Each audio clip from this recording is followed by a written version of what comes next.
All right, here we go. We have a West Coast legend in the building. And this is actually a very full circle moment because the first time I actually picked up a video camera and put it out was with Game. Yeah, 20 years ago. Long time ago, man. The Devil's Advocate. Doctor's Advocate. You said the Devil's Advocate. The Devil's Advocate. Too. The Doctor's Advocate was your project, but the the mixtape and DVD. Yeah. You, me, and New Jersey Devil was the Devil's Advocate. That was the first DVD project I ever put out in my whole life, and that set me on a journey that where I am today. Yeah, I always see you, man. I always give you that virtual pat on your back. You're doing well, man. Thank you, man. You as well. 20 years later, we're both healthy. That's it. You know what I'm saying? We're both still alive. Yeah, a lot of people not. That's the most important thing. That's the most important thing. Man. Well, man, I'm glad you're doing well. And this is our first real sit-down interview. We've done things here and there, but this is the first time we're really sitting down seriously and getting the whole story. Yeah, I mean, well, back then, technically, if you wasn't like Oprah or something, like people wasn't really sitting down doing interviews, especially not in hip hop. We had to catch each other on the streets and, exchange a few, pleasantries on camera and get what we can get because everybody was in motion, Yep. That's a different age now. Yeah, it's definitely different, man. Well, I want to start at the very, very beginning. Born and raised in Compton. Yeah. Okay. Now, your parents, weren't they both Crips? Yeah. Okay. Yeah. So tell me what it was like growing up during that time. Growing up in Compton in the 80s was, looking back at it, it's kind of crazy. You could, it sort of has like a third world country essence to it if you look back into it because there was so much going on and you didn't really process it because it was just everyday life. So it's like when I was telling somebody not long ago, I can remember being 7 years old walking like 2 miles to school, in Compton, walking 2 miles to school in the second grade and holding my little sister's hand who was 5 years old. She going to kindergarten, I'm going to second grade.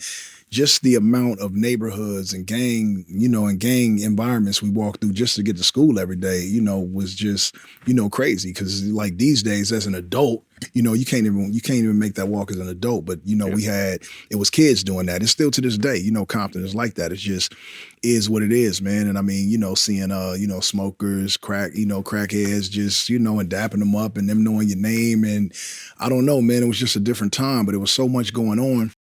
So the violence was there, but you were just accustomed to it because it was what it was. I can remember watching, being in the house watching A-Team or watching cartoons and hearing gunshots ring out and not even flinch. And if you think about it psychologically for a child, that's traumatizing. You know what I'm saying? It should be traumatizing. But when that's what you're accustomed to, it just is what it is. So, my early start was just like that. I was accustomed to seeing, cocaine around the house and, needles in the, in the gutter and just, dead bodies in the streets. I've seen tons of them as a kid and it wasn't no thing. So how many kids were in the household originally? You and how many siblings? It was me, my 3 sisters, 2 of my brothers at times because they're, 4 or 5 years older than me. So they was, out in the streets, running the streets. And then my dad, whenever he wasn't in jail, but, mostly my mom's. Okay. And Big Face, that's your half brother? Yeah, that's when we got the same dad, different mothers. Got it. So was he in the house or no? We grew up together. I mean, it's like his mom and my mom's house and his mom's house. Before I was born, his dad was with his mom, primarily when I was born, and my little sister was born and my dad was with us. But the houses, like I said, wasn't but shit, I don't know, like not even a mile apart. So he could go, you know how it is when you're a man and you bouncing around doing your thing. Like he was back and forth from house to house. So, yeah, we grew up together because he would be at my house or I would go over there and be at, his house and same thing. So it's kind of like we grew up together under the same roof, if it makes sense, because it's just around the corner, Now, you ended up in foster care at one point? Yeah, I ended up in foster care because, my parents got into, a few different, domestic things. And the social workers came in and, deemed it, not, a healthy environment for children. So they took us out when I was in the 3rd or 4th grade. And then I didn't come back. I didn't get released to my mom's till I was probably in like 1st year of high school or something like that. Wow. Okay. So you get taken out of your home. Yeah. And was it your other siblings also got everybody? Everybody got put in foster care. Removed, yeah. I'm sure that was devastating. It was devastating, man. It was I can remember looking out the back window as my house got smaller and just crying out, like tears, tears, tears. And I got switched around from foster home to foster home for, like 3 or 4 times before I settled at this one on the outskirts of like Carson, if you're familiar with Carson, California. Yeah. And in a neighborhood that was like, predominantly Crips, like the one I was, grew up in, which was Santana Block, same thing. Basically. But yeah, man, being in a foster home, I had a rough start because every day I just thought about how much I missed, I missed being with my mom and, just missed my environment, the things that I was used to, my friends, my school and stuff like that. So I think after the first 6 months, I stopped really crying and I built this wall that I still like got in me today. I hear it a lot from my kids' moms about how, tough or brick wall or cold I can be at times. And I just don't have a filter for either pain or sensitivity at times just because I had to stop basically giving a fuck to cope. You get what I'm saying? As a child. And so once I built that wall up, I wasn't really looking for my mother to come through the door and pick me up no more. So I thugged it out. It's kind of like, if you were locked up in prison, for the first time. And for the first week, you cried and just couldn't understand why you couldn't get out this cage. But after that, you already know you got to toughen up. You got time, you got a date and it ain't soon. And so you got to just get straight with what's going on and kind of just adapt to it. And so that's what I did as a kid. I mean, I've interviewed a lot of people that went through the foster care system. And most times there was some level of abuse that happened. Did you go through that? Abuse as far as like? Any type of abuse.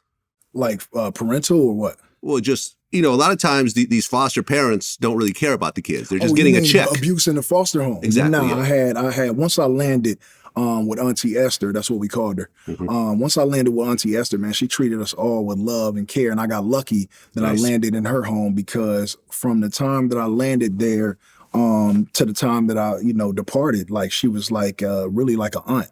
And so that's why we called her Auntie Esther. And every child that came through there, she treated with love. And some she even adopted on her own and took in as her own. And she treated us all the same. And so the biggest, I think the biggest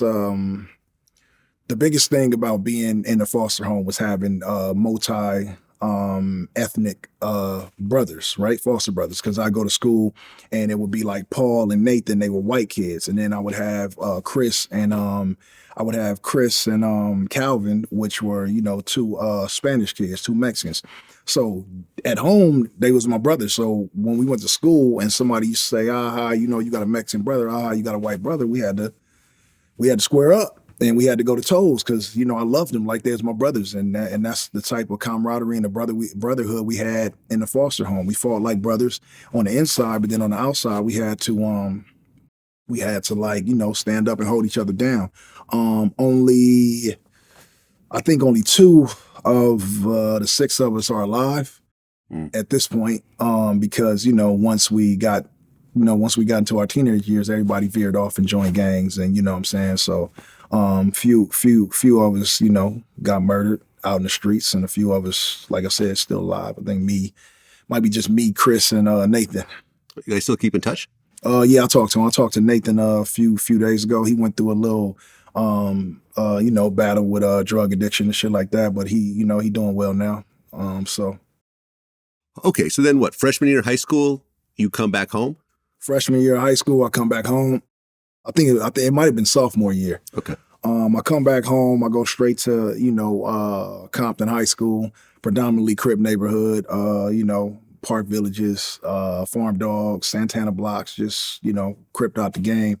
My older brother went to Centennial, which is, blood school. That's where Kendrick went. Aaron Afalo, niggas like that. And me, I was, going across the tracks and, fucking with my brother and his homies after school, and that was Cedar Block. And so there was always a conflict about me and my Bulls, my starter Bulls pullover or my Dennis Rodman jersey and whatever it was at school. But, obviously I made it out alive and I, went through a lot of hardships.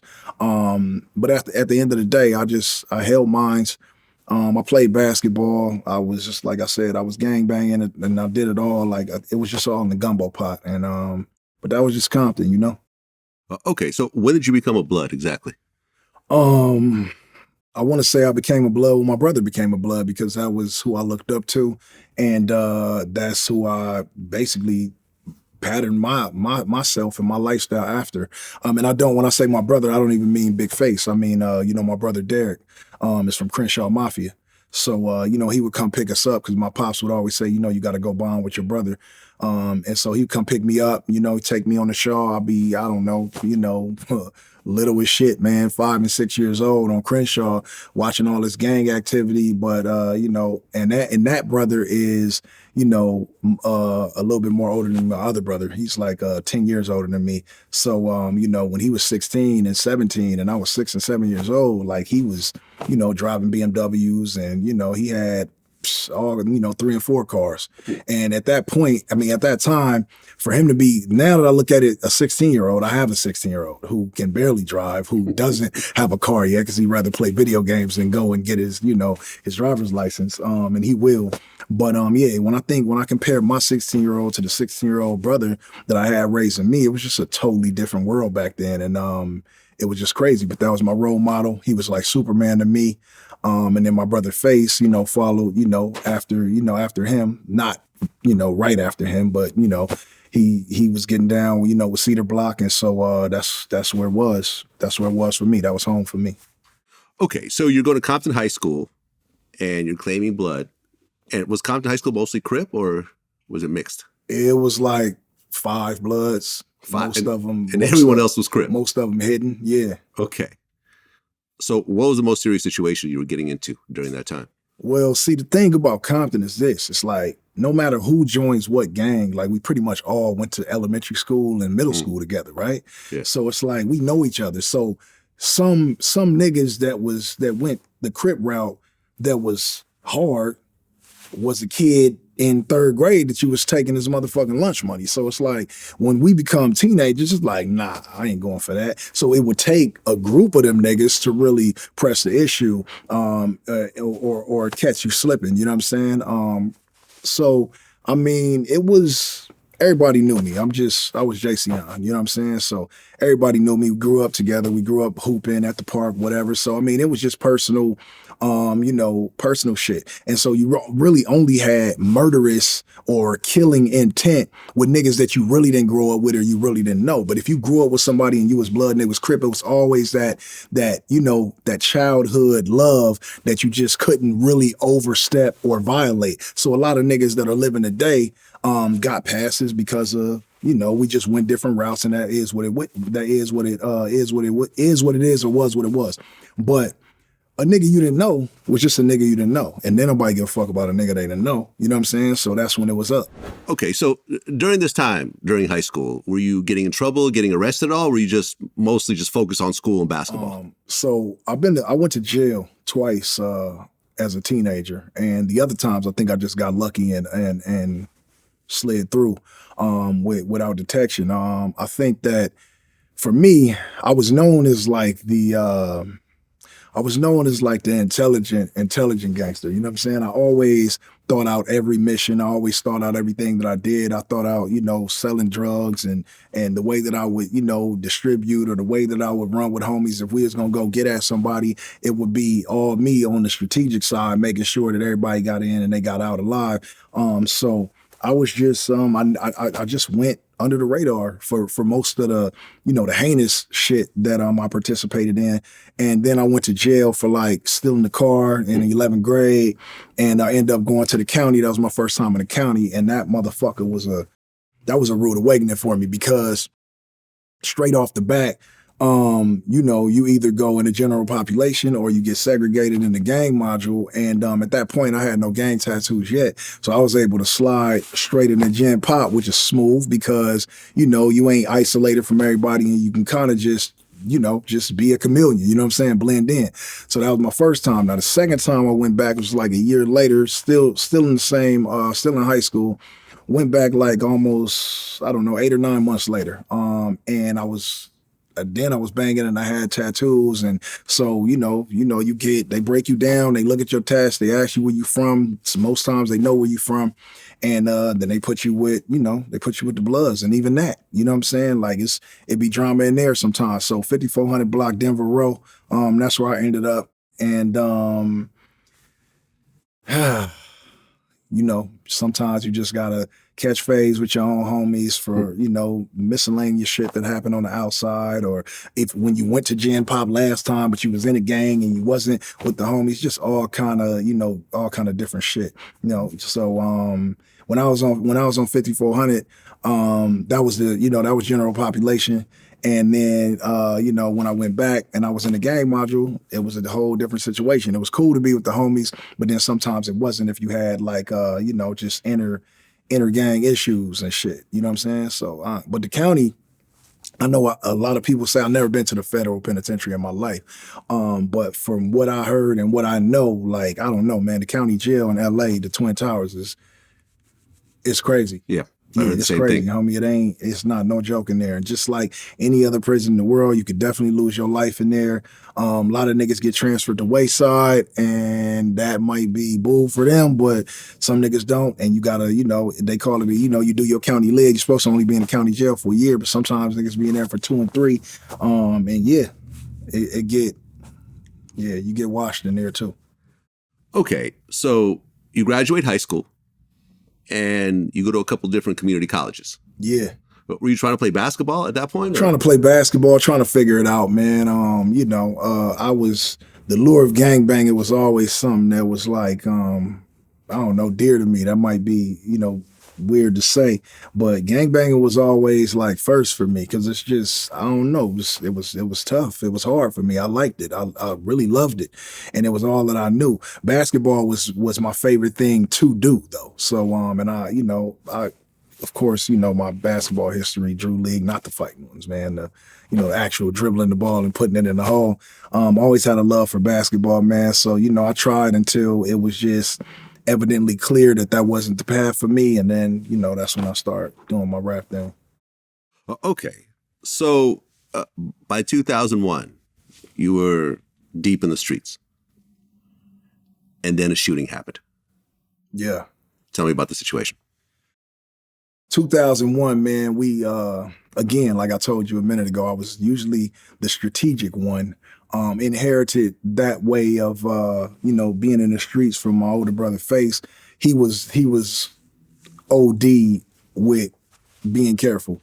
He had rules and regulations that that we must follow inside the trap, and when selling dope and, just hustling in general. And so one of the first rule was just never to sell after midnight, because it just ain't that important. We get as much off as we can during the day. At midnight we shut down operation. Everybody get a good night's rest, and we back up at the first knock. You know what I'm saying? In the morning when the sun come up, for obvious reasons. Like after midnight is when niggas get to plotting. Niggas is tired. Niggas is not really up on their P's and Q's. So me, I was greedy this one night, and it was a knock on the door. I was playing Madden, and I just happened to be there by myself. Everybody that was normally in the trap was just out. You know what I'm saying? So my brother was at his baby mama house. My other homie Vale, rest in peace, Vito.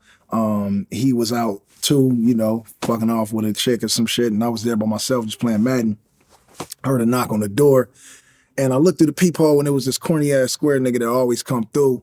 And he get some trees, and he get a little, something else, and then he dip. So when I looked through the door, I could see it's him. So I'm like, I'll serve this nigga, and then I'm gonna just kill it after this. But let me make this little 20, 30, 40, maybe 50 if he want an 8-ball or something like that.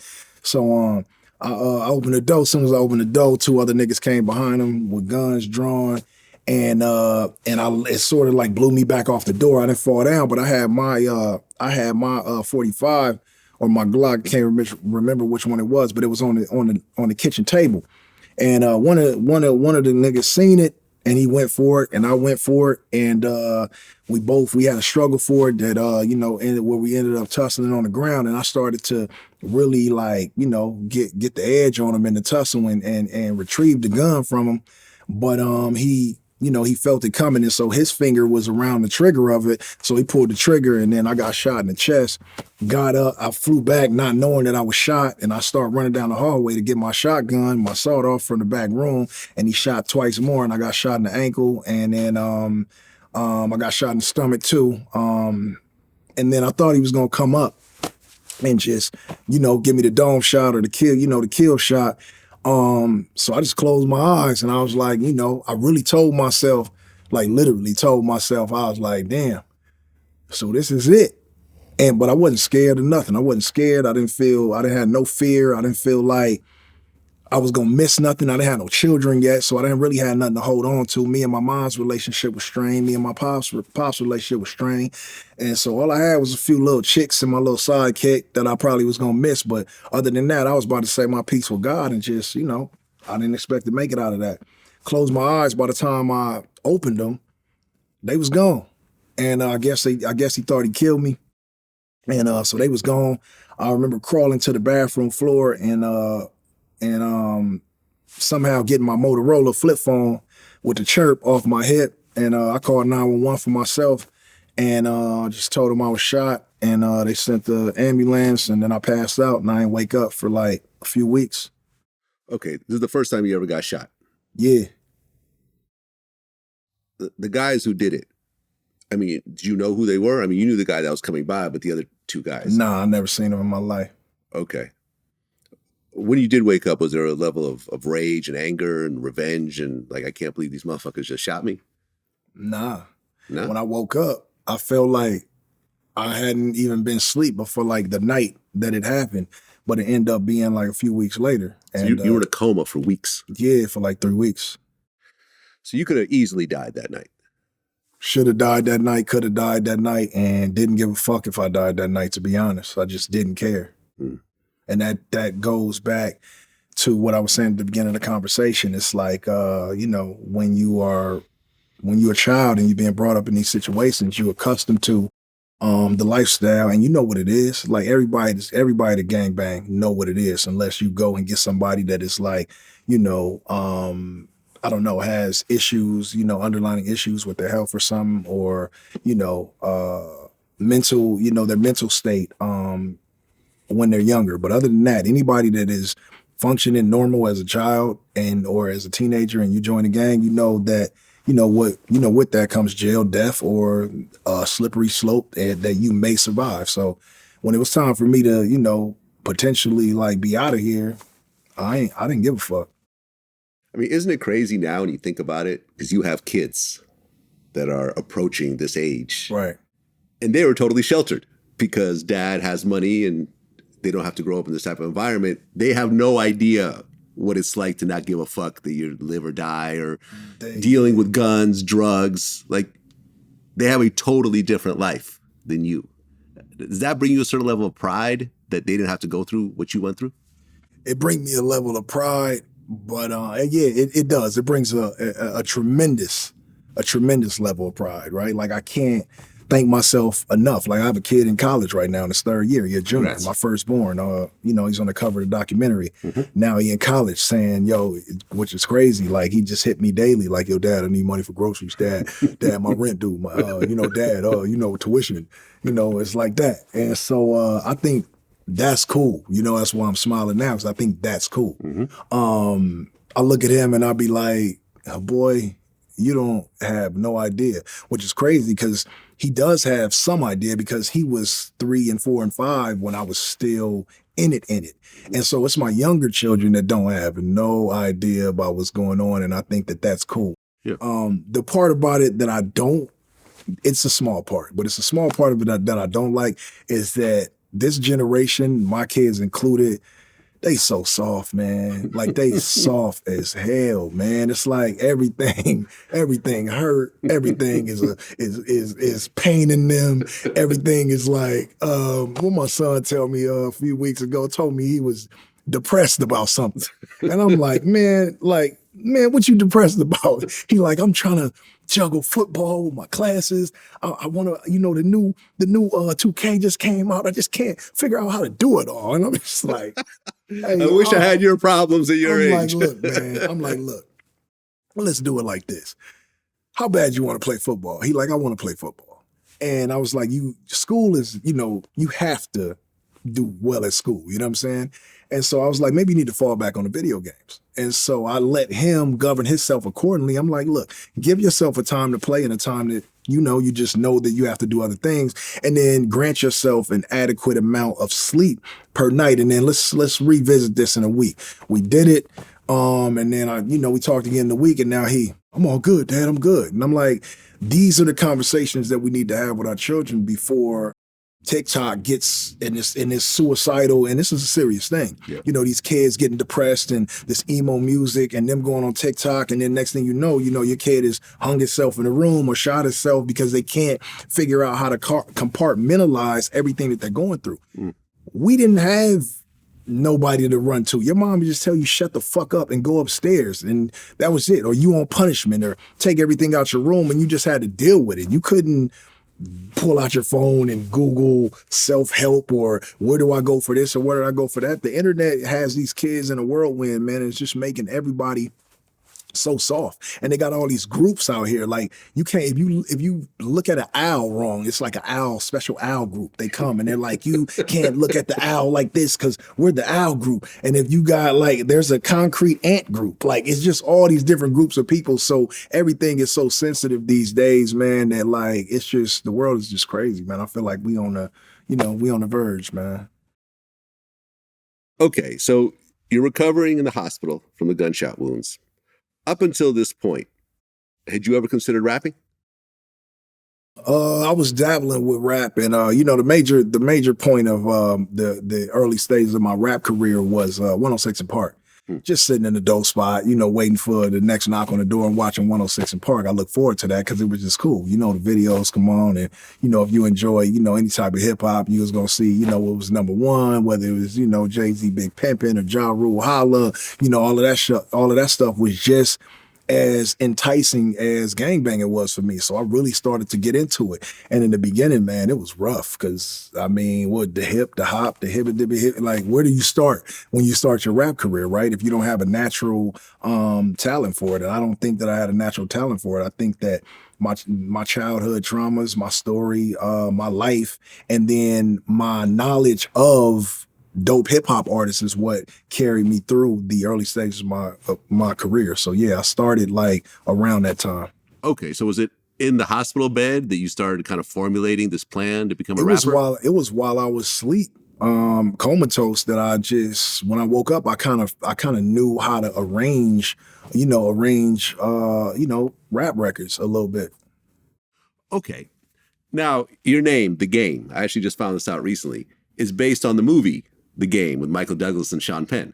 Nah. No? Nah, but I seen The Game with Michael Douglas and Sean Penn. Because I'd read that your grandmother, was a big fan of that movie, and that's kind of how you came up with the name. My grandmother was from Texas, so I played video games a lot when I was younger. So she would just be like, I was also good at basketball and football. I ran track and did all that. So she would just be like, it's a Texas saying. She would just be like, that boy is just game for anything. So it went from her, just saying, I'm going to call you Little Game. When I wasn't little, then it was just Game. You know what I'm saying? And so when it came time to choose a rap name, I had all these ridiculous ass rap names. And my sister was just like, why don't you just use your regular nickname? And I was like, what? She was like, Game. She was like, put Mr. or The with it. And I was like, Mr. Game just sounded like a porn star. And she was like, well, use The, right? Okay. And she was like, The Game, the wrestler, whatever, Triple H. She like The Game. I'm like, she was like, you game, The Game, it works. And so I'm like, all right, The Game. Triple H tried to sue me or some shit. Really? Yeah. Okay. Crazy shit, man. Okay, so now you're The Game. Right. No, I've been The Game. Right. But you're officially The yeah. Game. And you put together your first mixtape. You Know What It Is, Volume 1. Yeah. Big Face was involved in this also? You Know What It Is, Volume 1. Loosely. He was involved with it loosely. Mm-hmm. More so on a support level than just involved. You know what I'm saying? Yeah. I think that might have been, that was like me and Ski or me and New Jersey Devil, or I can't remember who did that tape. Or no, I think it was me and DJ. I can't remember his name, bro, but I don't think it was Ski or Devil. Ski came later, I think. Yeah, I think it was DJ. Damn, I can't forget his name, but he was dope, man. I can see his face. I just can't remember his name. But yeah, you know what it is, Volume 1. I just went and recorded that. And DJ Ray, man. DJ Ray is a good dude, man. He let me use his studio and like record my shit in that mixtape. It was hard. And I can remember when I did that mixtape, I was signed to Aftermath. And Dre was telling me don't do mixtapes. Okay, wait. So this happened after Aftermath? You know what it is, Volume 1? I had a deal. Yeah, I had a deal. Oh, okay. All right. So let me figure this out then. Because before Aftermath, you had gotten with JT the Bigger Figure. Yeah, before. Yeah, it was. So quick. Was that mixtape? That was damn. What was the name of that? It was more so my demo. Okay, so the demo that came together. The demo was me working with JT the Bigger Figure and Sean T in the Bay. And the producer. Yeah. Okay, so you put together this demo with JT on Get Low Records. Mm-hmm. Did you sign with him at that point, or was it just some homie shit? Nah, it was just some old handshake shit, street shit. Okay. And before you got with Dre, wasn't Puffy interested in working with you also? Yeah, Puff. I was running around with Puff for a minute, but we was just partying, man. Puff liked to party. So that's basically all we did. I think the few times I was running around with D-Mac and Puff, we just did a bunch of partying. We might have went to the studio once or twice, but I didn't get to record nothing. I was just, Okay, but I mean, Puffy was a huge deal back then. Still a huge deal. I mean, he's still a huge deal, but he's not doing music anymore, right, is what I'm saying. Back then, Bad Boy was on fire, mm-hmm, and he's running around with you. And, Puffy's a busy guy. I was running around with him. Yeah. You were running around with him. Right. Was he talking about signing you, or what exactly happened? Nah, Puff he wanted to sign me. He just, he was moving around. Like he had the restaurant Justin's, mm-hmm, in Atlanta, so we was in and out of that. A lot of parties in Atlanta with him and V and, Big Wolf and, Fab and Jeezy was just, Fab was already on. Jeezy was coming of age. Mm-hmm. But we just partied, man. And then when I told Puff, I was like, yo, Dre is interested in signing me. He was like, go ahead, Playboy. That's where you belong anyway. He was like, man, he was like, that makes sense. And contractually, I didn't have nothing with Diddy anyway. It was just always, I could, whenever we slow down and whatever, but he definitely would have. He never say that like, I regret that I didn't do it or nothing. He said, you belong with Dre, and I'm glad that that's the move you made. Okay, because you also had this other mixtape, QB to Compton. Yeah, QB to Compton, I can't remember who did that tape. Was it Get Low Records that put that out, or? Yeah. So I didn't have nothing to do with that. Huh. That was just JT the Bigger Figure doing what JT the Bigger Figure do. He just slapped me with Nas and was like, yo, I'm gonna put this. Oh, so he put you in, that's why it's called QB to Compton, because it was Nas and Game? I had never even met Nas yet or recorded with Nas. But I mean, that's a Bay shit. That's from the Bay. I know what that's like. But you know what? It made his rounds, man. And people really fuck with that. So I mean, I think he took the songs that I didn't use, in the demo and sort of put it together with Nas and he put that out. But like, yeah, people fuck with it. That's why it was so reminiscent to me when you said it. I was like, but I got so much musical content that I'll be forgetting what's what sometimes. Okay, so you and JT are rocking together and you're putting out these demos and these projects. And at one point, it gets on Dre's radar. Right. So did he send Mike Lynn to your block at one point? Yeah, Mike Lynn came to the block and he was looking for game. And at that time when you came to, see the block, man, we was at war. With, the T-Flats. We was at war with, a few different Crip gangs. So we had the block sold up. I mean, it was like some old Nino Carter type shit. Because you couldn't even get on the block without getting drew down on, rolling your window down and saying who you was coming to see. Plus it was a dead end. And every nigga on the block was strapped up. Eventually we ended up getting raided and whatnot. And but yeah, man, we had a stronghold on that block and that whole little area at that time. Okay, so Mike Lynn comes by looking for you. And did he actually talk to you that time? No, he didn't talk to me that time. Okay. And I remember I've been on that block. Right. And I remember even like, if we fast forward to like the mixtape, remember I got the mixtape sponsored by Royal Blunts. Yeah. Right? And then Royal Blunts sent all these packages to your house, essentially. Yeah. And I remember like New Jersey Devil and some of the other, homies from the block were like, yo, thank you so much, Vlad, because we'd be risking our lives going to the corner store just walking across the street to get some blunts. Mm-hmm. Literally risking lives every day, or getting shot. And the fact that they had all these blunts for free almost like saved people's lives in a way. No, it did, man. It did. Y'all did that, man. You just out there doing God's work. You know what I'm saying? I got you. No, but I remember, that block was definitely dicey. And, I couldn't have I was there with New Jersey Devil. I was escorted into there. But I wouldn't have just rolled up solo. That would have been crazy. Back then, man, that wasn't even an option. Yeah. Like, you would have never even been able to turn the corner. Yeah, because it's what, like, was it 6 houses with a dead end at the end, or 8 houses? Yeah, it's three on each side. Yeah, right. I remember. Okay, so did Mike Lynn come back and then find you eventually? Yeah, Mike Lynn came back and we talked, and at that point, he took me to Encore Studios in Burbank, which was basically Aftermath headquarters at that point in time, and I just walked in on one of those days where everything was going on, man, because you had, 50 was in the room. They was working on In the Club, which at that point in time, In the Club was the first time the beat for In the Club was originally supposed to be for Rakim. Okay. But, I don't know what happened with that. But, you see that, what 50 did with it, so it definitely belonged in his hands, because, In the Club is In the Club. But Busta Rhymes was there, Eve was there, Rakim was recording. It was just, Nate Dogg was there. It was just a lot of shit going on, and I was just like a kid at an amusement park for the first time. Like, I was just expecting to come and see Dr. Dre, which was going to be, mind-blowing as it is, but I got to see Snoop. That was my second time seeing Snoop in my life, which was dope. And then meeting Busta Rhymes for the first time, me and him, we clicked instantly. It was just a genuine, big brother, little brother thing with me and him is still existing to this day. He calls me borderline disrespectful. He says, I do the most disrespectful shit ever known to man, but I get right to the line and then I just stay right there. I never go to the point where it could, like, I don't know, get me 25 to life or something. So he always says that I stop. But yeah, that was Aftermath in those days.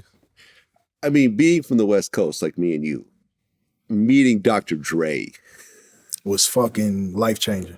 Yeah. You'd be hard-pressed to find a lot of artists on the West Coast that didn't come from that Dr. Dre family tree. Yeah. It all really comes from him. I think everything on the West, outside of, I want to say YG. YG, yeah. YG, that's the only one. And I give him, all his flowers for being able to just, rise to the occasion and become the type of West Coast hip hop nigga that he is from the ground up. You know what I'm saying? Just building his, 400 thing from the ground up, because everything else did come from Dr. Dre. But, exactly. Mustard, YG, Ty Dolla $ign, they did their thing. And I was here to watch the rise. Also Nip, you know what I'm saying? Nipsey as well. Yeah. Nip came up, self-made too. I had a hand in that with, I was there, Steve Lobel, Wack, like we was all there. And so we watched Nipsey go from that, that island in the middle of the street and, over there hustling in his strip mall, from the incense to the mixtapes to being, world renowned and now being, the Nipsey Hussle that we know and that we knew. Okay, so you meet Dre. Did he offer you a record deal right then and there? Pretty much. Once he one thing about Dre is that he know when the shit is gonna be a hit. He know when it's not gonna be a hit. He know when it ain't no artist development that needs to happen before he knows if you're gonna be a superstar or not. He don't make no mistakes like that. It's just because he fine-tuned and his ear and his skill set is geared towards greatness. And so he don't tolerate nothing else, not even in his mind state. So if Dre brings you, he know. So he already knew. Okay, so you meet Dre and then you sign Aftermath Interscope. Right. How big of a deal was that? To come from where you come from, to sign with the greatest producer of all time, who's based on the West Coast. Right. Coming from Compton, going through all the foster care and the shootings and the gangs and the drugs, and now here is this light at the end of the tunnel? It was amazing, man, because I always looked up to Dre as not like the father I didn't have, because I had one, and I had a good one, a shitty one, a hood one, an intellectual one. My dad was a man of many hats, and I love him to death, even in death. But Dre was like a super big brother to me, you know what I'm saying? And man, to be signed to Dr. Dre at that time was pretty huge, but I also felt like I deserved to be. Because it wasn't nobody on the West that was bigger than me. It wasn't nobody on the West that was gonna be bigger than me. And to this day, not to slight anybody, I'm the biggest West Coast artist, period. And I'm talking about, not to cut you off, but I'm talking about from 2003 all the way to now. I'm here. I'm alive. My discography is in the tens of albums, and ain't nobody can out-rap me still to this day. So I just want to say, during that time, it was a very interesting time for the West Coast, because Death Row had its run, but it was kind of fading off at that point. Yeah. You know, all the drama, Pac had died, Snoop left, everyone from Death Row left. It was basically a shell of a label at that point. Because were you talking to Suge at all about joining Death Row during this time? I was running around with Suge and Eastwood and my homeboy Sonic for about 2 months, and I figured out this wasn't the place for me. Yeah, there was really nothing there. It was just a shell of a company at that point. I went to the studio a few times, and it was Eastwood in there doing his thing. That's like my brother. So, he was, he's still one of the dopest West Coast artists. You had Crooked I, who was in there too. And to be honest, I mean, I got number love for Crooked I. He one of the dopest niggas, period, on the West. He one of them underdogs too. But at that point in time, I didn't feel like Crooked I could out-rap me. I didn't feel like Crooked I was better than me. I felt like I was a fan of Crooked I, and I was in a dope spot banging Crooked I. I was in a dope spot banging Eastwood. I remember they came out with I don't know if it was a double XL or the Source cover where they had Left Eye on there with Suge and Crooked I and Eastwood, and I just felt like I should be on there. You know what I'm saying? So, but that was the competitive, nature of West Coast, young West Coast niggas back then. So we went to the studio a few times, and I watched Crooked I do his thing, murder some shit. I watched Eastwood do his thing and kill some shit, but I just felt like I belonged on records. And so I stopped fucking with them. And then I started running with Diddy a little bit, and then Diddy, sort of pushed me over to Dre once Dre was ready to sign me, and then, that's where things went. Okay, so now you're signed to Aftermath as a solo artist. Right. Who made the decision to put you with G-Unit? Jimmy Iovine. Okay, that was his choice. Yeah, it was his choice because they had Young Buck, he is from the South, so they had that covered. They had Yayo, 50, and Lloyd Banks, they were from the East, so they had that covered. They was missing a West Coast presence. Not that 50's music didn't carry on the West Coast, but it would only add if they added the most dominant West Coast rapper at the time, up-and-coming rapper at the time, and that was me. So it just made sense for all parties. So Jimmy Iovine came up with the idea. 50, of course, was down with it because he just, is a helpful nigga at times. And Dre stamped it, and I was down with it because, at that time, 50 was doing, super numbers, and I felt like it could only help boost my career, so I was down for, joining in. Okay, so now you're part of G-Unit, and your first appearance was in the club music video. Yeah. Which was, that put 50 into the stratosphere. Right. At that point. Mm-hmm. What was it like being in that music video, and like now you're actually part of this whole movement? It was cool being in the video because that was like the first video, real rap video that I was in. And, like you said, in the club was, when 20, double diamond by now. Right. But that was the biggest song in the world. So being in that video was remarkable. I think the most upsetting thing about it was that was my first experience where video bitches and shit was fake. And niggas say cut and the shit is a whole production. I thought like, when I watched and I always say Big Pimpin' video because it was Gloria Velez for me. Like she had these titties that just wouldn't stop tittying, and she was beautiful. And so I was like, and we're still friends to this day. I talk to Gloria all the time. And but she was just in that video, and I was just like, I gotta get me a bitch like that. Like that was she was one of the reasons I wanted to be a rapper so bad because Gloria Velez. Okay. Gloria Velez, man. And so I was like, I gotta get a bitch like that. I need a bad bitch. Like, I'm gonna be a rapper. I'm gonna get a bad bitch like that. We're gonna have some bad bitch kids, and we're gonna I'm gonna have a badass life, right?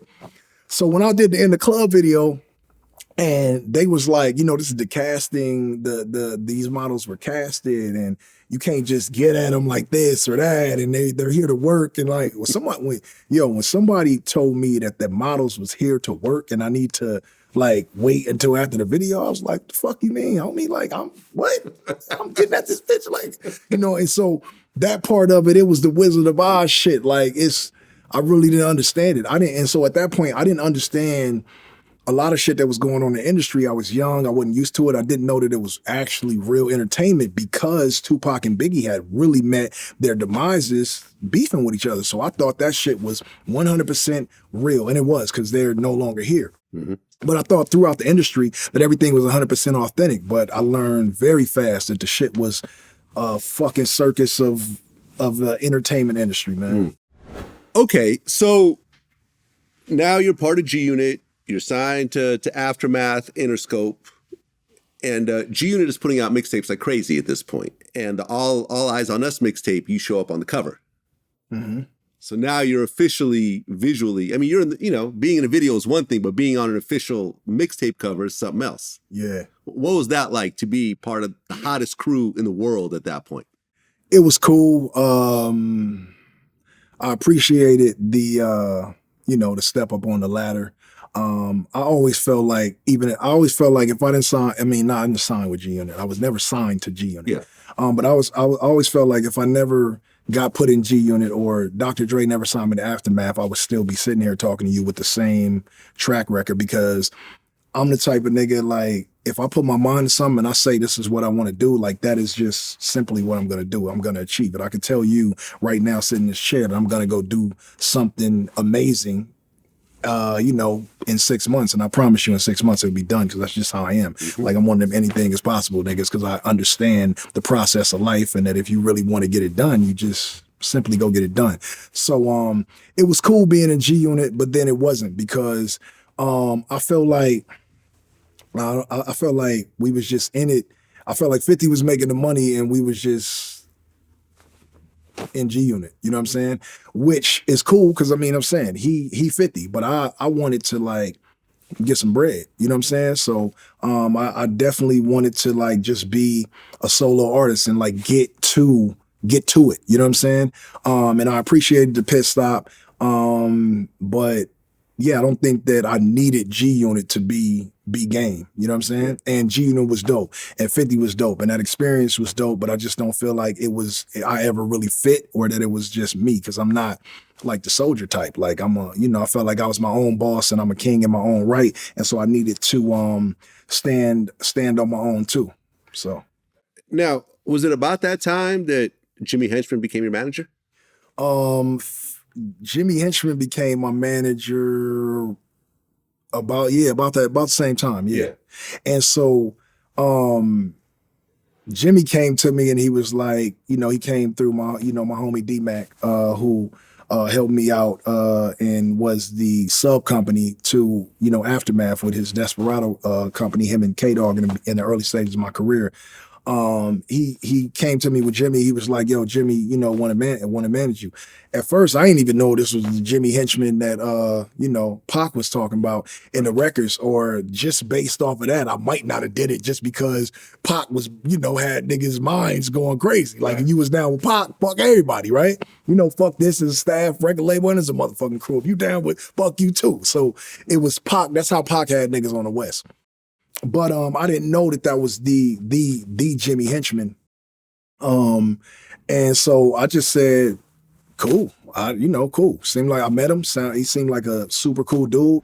So Jimmy Henchman was he was a cool dude. So I just let him run point in the situation. And to this day, man, I can't say personally, and this is not like, I really can't say personally that I ever met the Jimmy Henchman that everybody was afraid of or feared, or the one that they say did this or that. I never met that Jimmy Henchman. I've only met a stand-up fucking guy, a family man, and I swear it could be on a Bible, it could be on any type of God, religion. I've just never met that Jimmy Henchman. I think Jimmy Henchman has seen more of the demonic, uncontrollable game that I've seen any street in Jimmy Henchman, man. I just always seen a super fucking amazing father, cool ass dude. And you know, you see what Lil Henchman's doing now. It's like, yeah, I mean, I know Jimmy. I've interviewed him before. We've had conversations. I've always had a respectful, mild-mannered. Yeah, very. Yeah, I remember the first time I met him, I'm like, this is the Jimmy Henchman that everyone's scared of. Right. Like, he's not very tall. He's not all muscular. Yeah. He's kind of like he blends in, really. Yeah. I mean, did you guys ever have a Tupac conversation, you and Jimmy? We had a Tupac conversation. How did that go? It's funny, man, and I hope Jimmy don't want to head up fade because I'm talking about this, but I feel like that's my brother. I love him to death. I really feel like in my soul of souls that he gonna get some of his time knocked off in the end, and he gonna be able to come home and continue being a father and being who he really is at heart. And I hope that happens for him. But I had because Pac was saying that, Jimmy Henchman and Haitian Jack set him up in New York on the elevator, got him shot. Right. Well, the story is that they were going to, address Pac about some shit that he was saying and shit that he was doing on record and off record in the streets.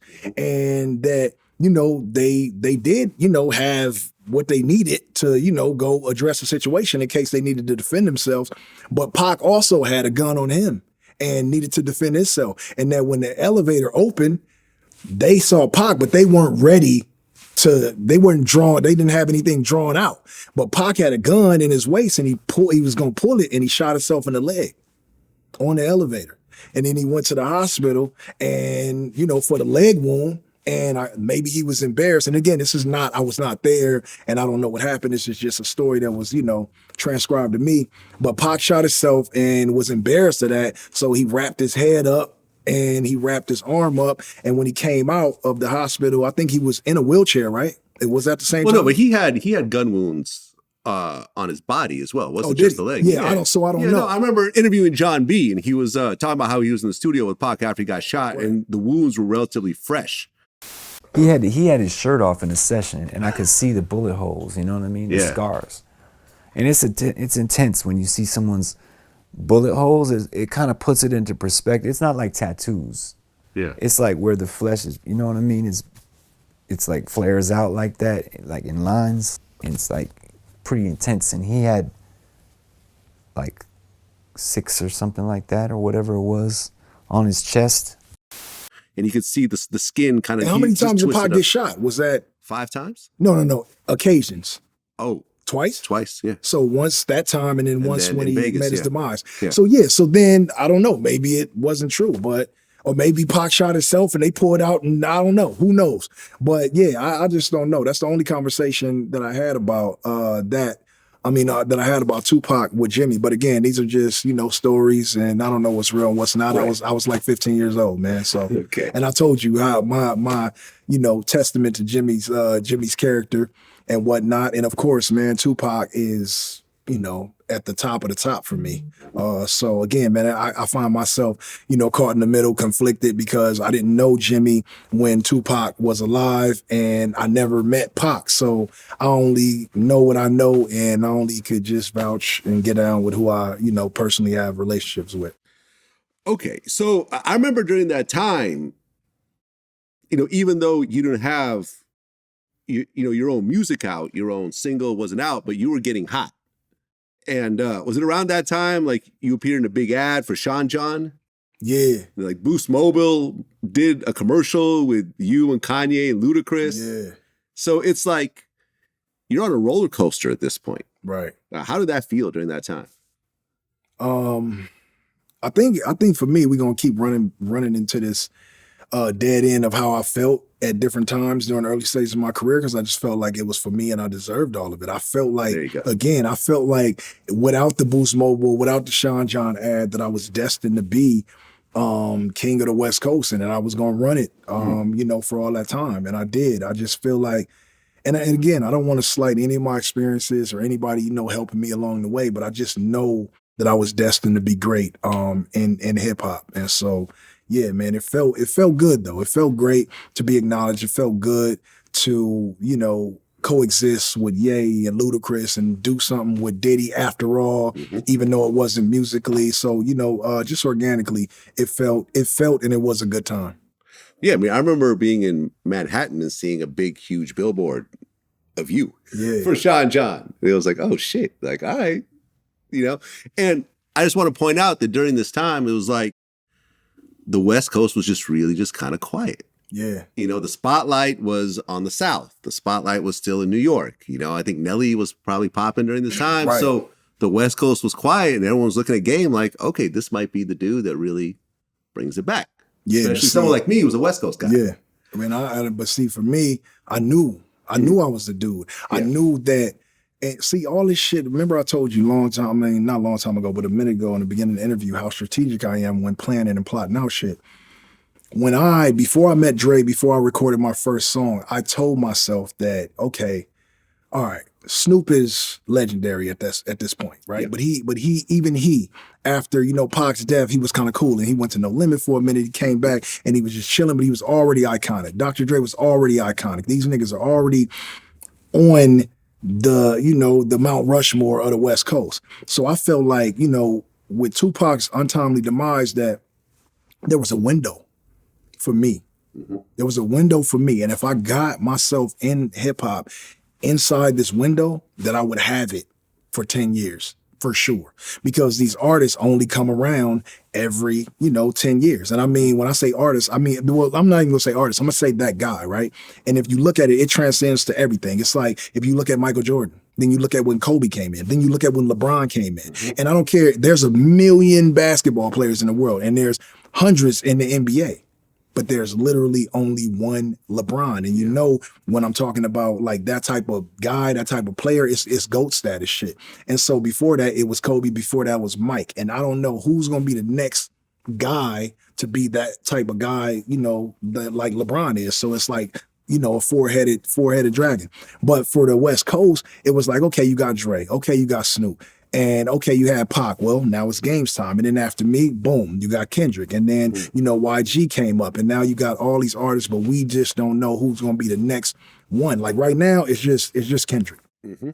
And I'm not saying it's only Kendrick doing music. But he's the main guy from LA, from the West Coast. Look at the totally West Coast, dominating. When he drops, everyone's quiet and listens to Kendrick's new album. And I like to say that that's my little brother, and I had a small hand in lifting him up and lifting Top Dog up. We don't have me and Kendrick. We don't have these conversations where they're not in gratitude for the things that I did early on in my career to help push them to the light. Me and Top, we talk about just the kids and being great and where we at now, and that how lucky we are to have made it. Kendrick, when I see Kendrick, man, it's bear hugs. You know what I'm saying? It's bear hugs and damn near tears of joy on the accomplishments, knowing that where we come from on the west side of Compton, it's like, Black Boy Fly and Kung Fu Kenny. You know what I'm saying? I would come through in my Harley Davidson truck and just stay. I stayed in Compton in the beginning of my careers. I would just ride through. I wanted to see people. I wanted them to see what Black excellence looked like, when it climbs up, you know what I'm saying? When you make it out of that barrel. And so these days, man, it's like the division in West Coast hip hop is why there's no real stronghold on music right now. So we so divided. Like, you got, YG a drop or Kendrick a drop or Game a drop. But it's not like when you see Young Thug drop and Future is with him and the other Atlanta artists are with him, or, like how people rally behind, Travis Scott in Houston and definitely on the East Coast with this whole new, movement with, the drill when you had Fabio and you got Lola Brooks and now you got Ice Spice and you got Scarlett and you still got Busta and Hove and all those East Coast artists that are some Swizz Beats that are supporting New York hip hop. Mm-hmm. Same, in, Miami, with the Kodaks and Cool and Dre and Rick Ross and like all of that. And it just, everybody is doing music together and everybody is helping each other and help big each other up. But on the West Coast, because of the gang segregation, we get all weird when it's time to do records and fuck with niggas. I've never been like that. I fucked with Nip. I fuck with YG, I fuck with Kendrick, I fuck with Top, I fuck with Glad. I had Glasses Malone. I helped every single body on the West Coast at some point in their career. And we both said that YG is self-made and he did his thing, but at the end of the day, I was the blood that made it worldwide before YG. So there had to be some sort of motivation even for my homie, you know what I'm saying? And before me, it was Mac 10 for me.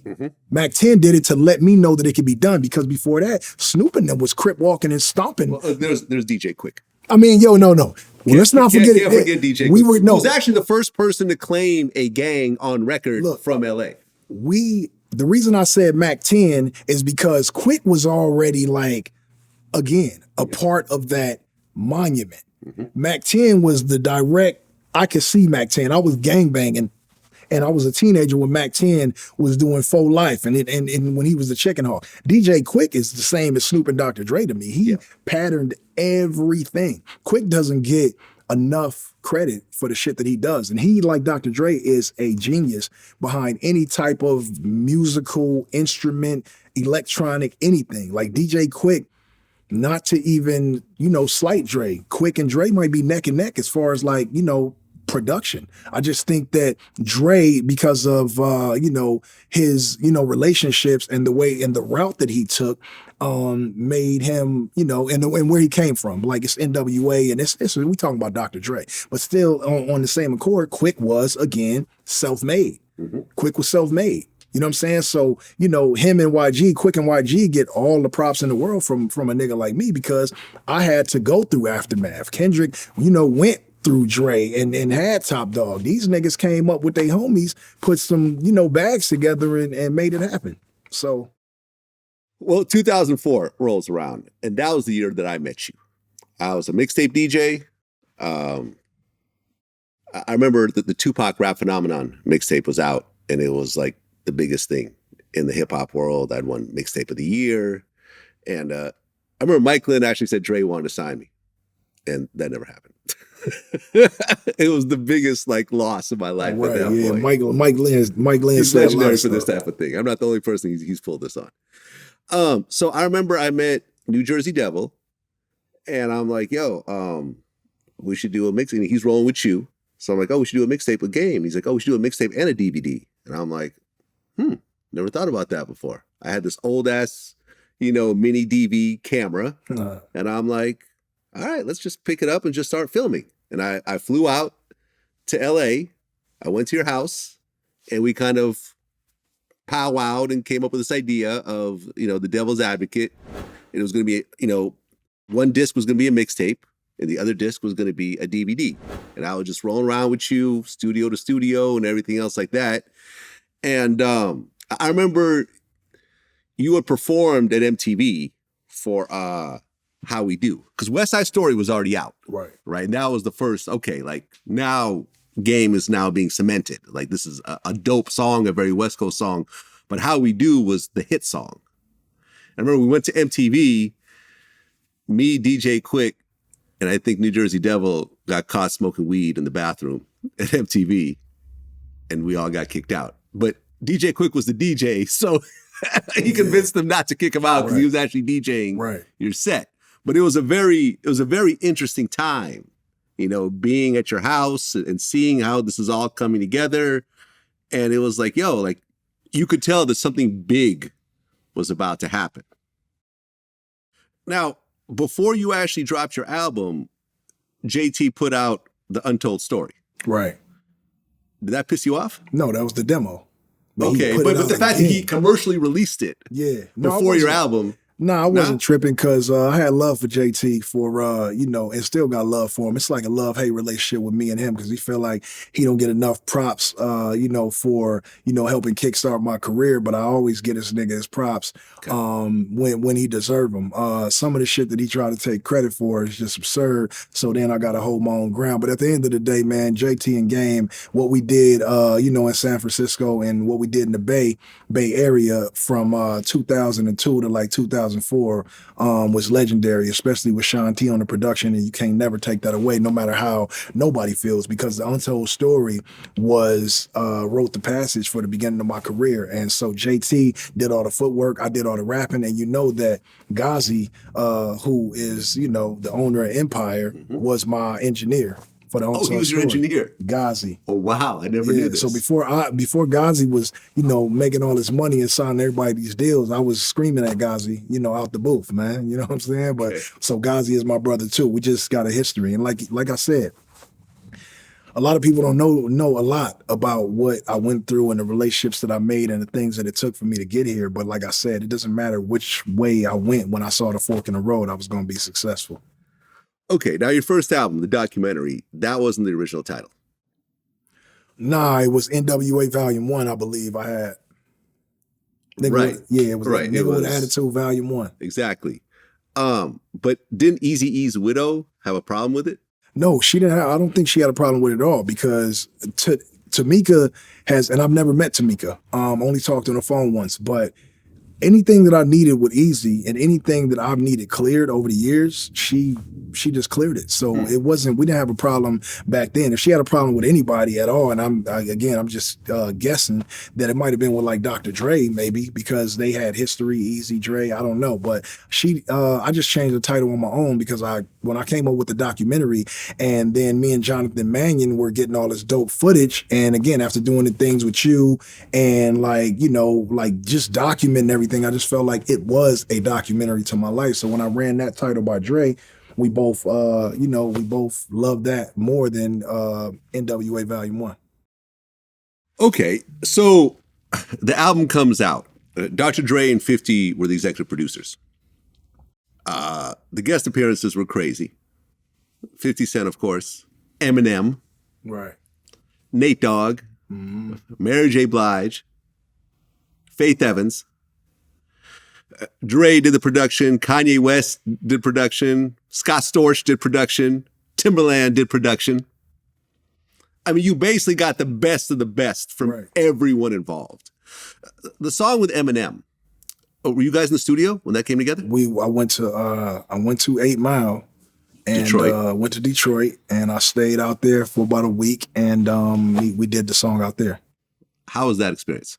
Watching Eminem record and his whole recording process, that might have been one of the highlights of my career because I don't know if you want to call it weird or legendary or some Einstein type of shit, evil genius type of shit, but M is a very, very complex and different individual and in good ways. When he writes raps, he turns the paper around. He just writes in circles. Oh, really? And he turns it. And when he reads it, he turns it back the opposite way and starts to read it. Huh. When we were using, paper, I don't know his recording process these days. He also, back in those days, man, Eminem would just eat Taco Bell and drink Mountain Dew like it was like, I don't know, man.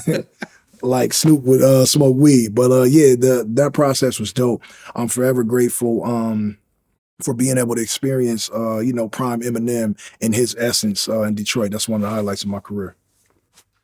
Well, the album comes out. It debuts at #1 on the Billboard 200. Yeah.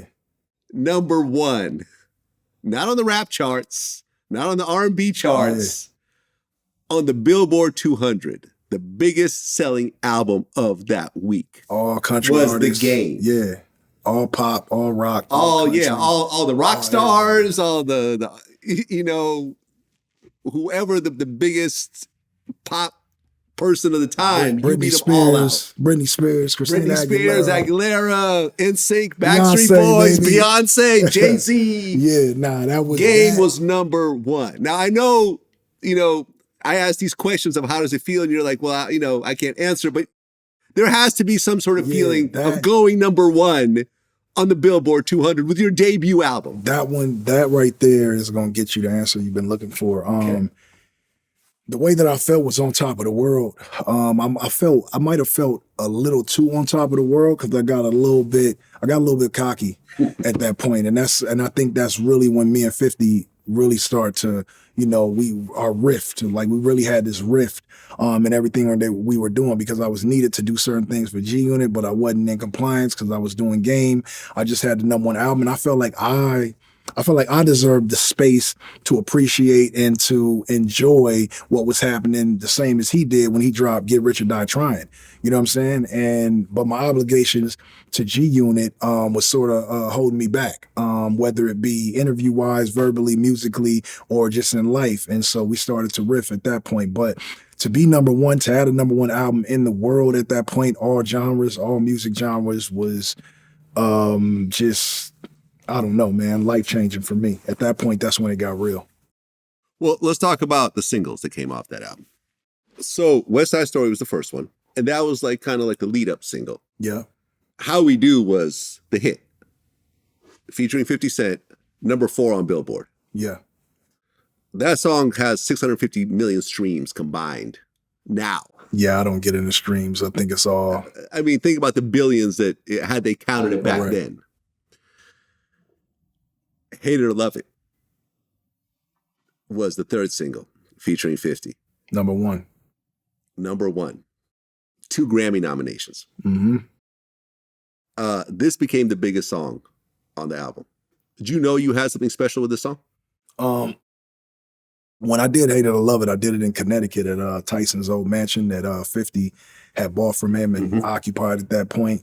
When I first heard the beat from Hate It or Love It, Cool and Dre did the beat, and that as soon as I heard the beat, my friendship, my brotherhood with Cool and Dre was forged for life because I knew as soon as I heard that beat that where I was going after that. And I had already had success with West Side Story as my street single. How We Do was already climbing the Billboard charts. The album was already number 1. And so I knew for a fact, you know how people have put out their first album and then they're scared of the sophomore jinx? Once Hate It or Love It dropped, I knew that I was cemented and I wasn't going nowhere. That is the record that literally put me where I needed to be and where I knew I was going to stay. And I knew I would be where I am today because Hate It or Love It was going to be successful. I knew it. It was something in that beat.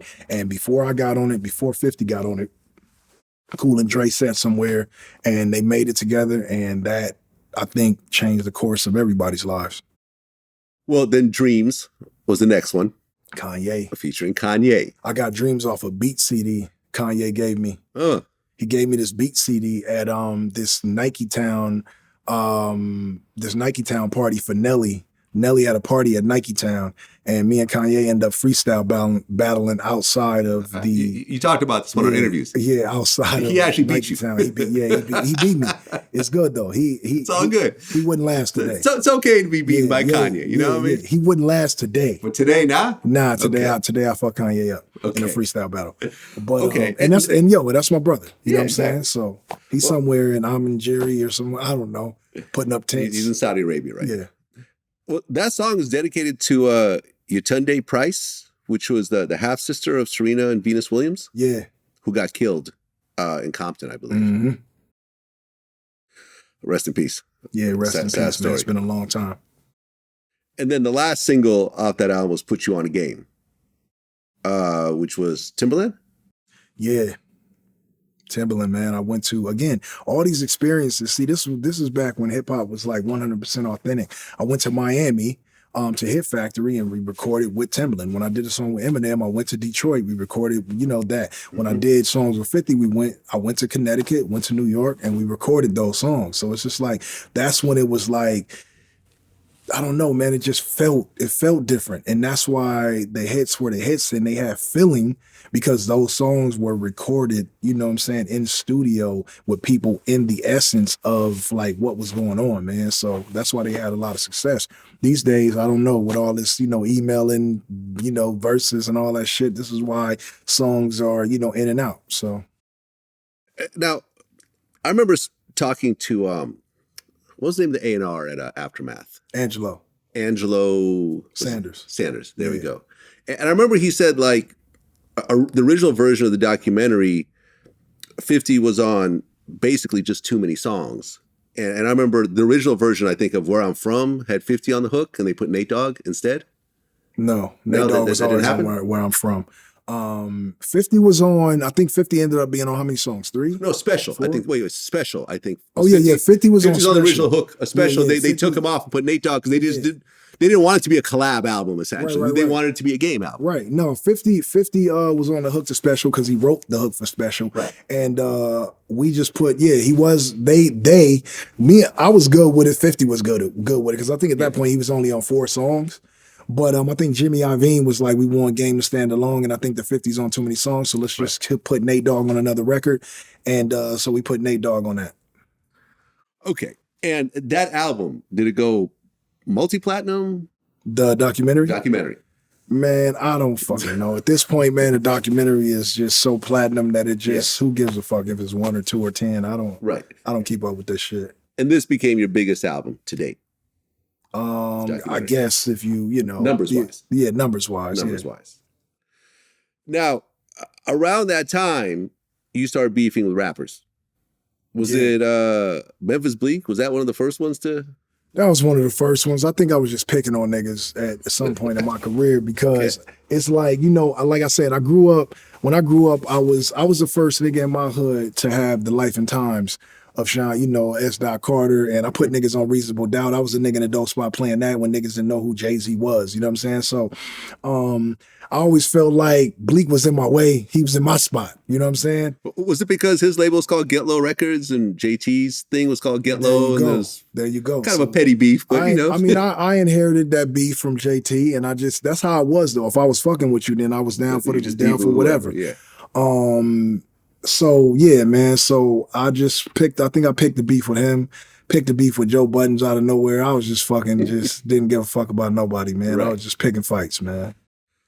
Well, at that time, 50 was beefing with a whole bunch of people also. Right. He was beefing with Ja Rule, of course, with Fat Joe, with Jadakiss, with Nas. There's probably some other people I don't remember at the time.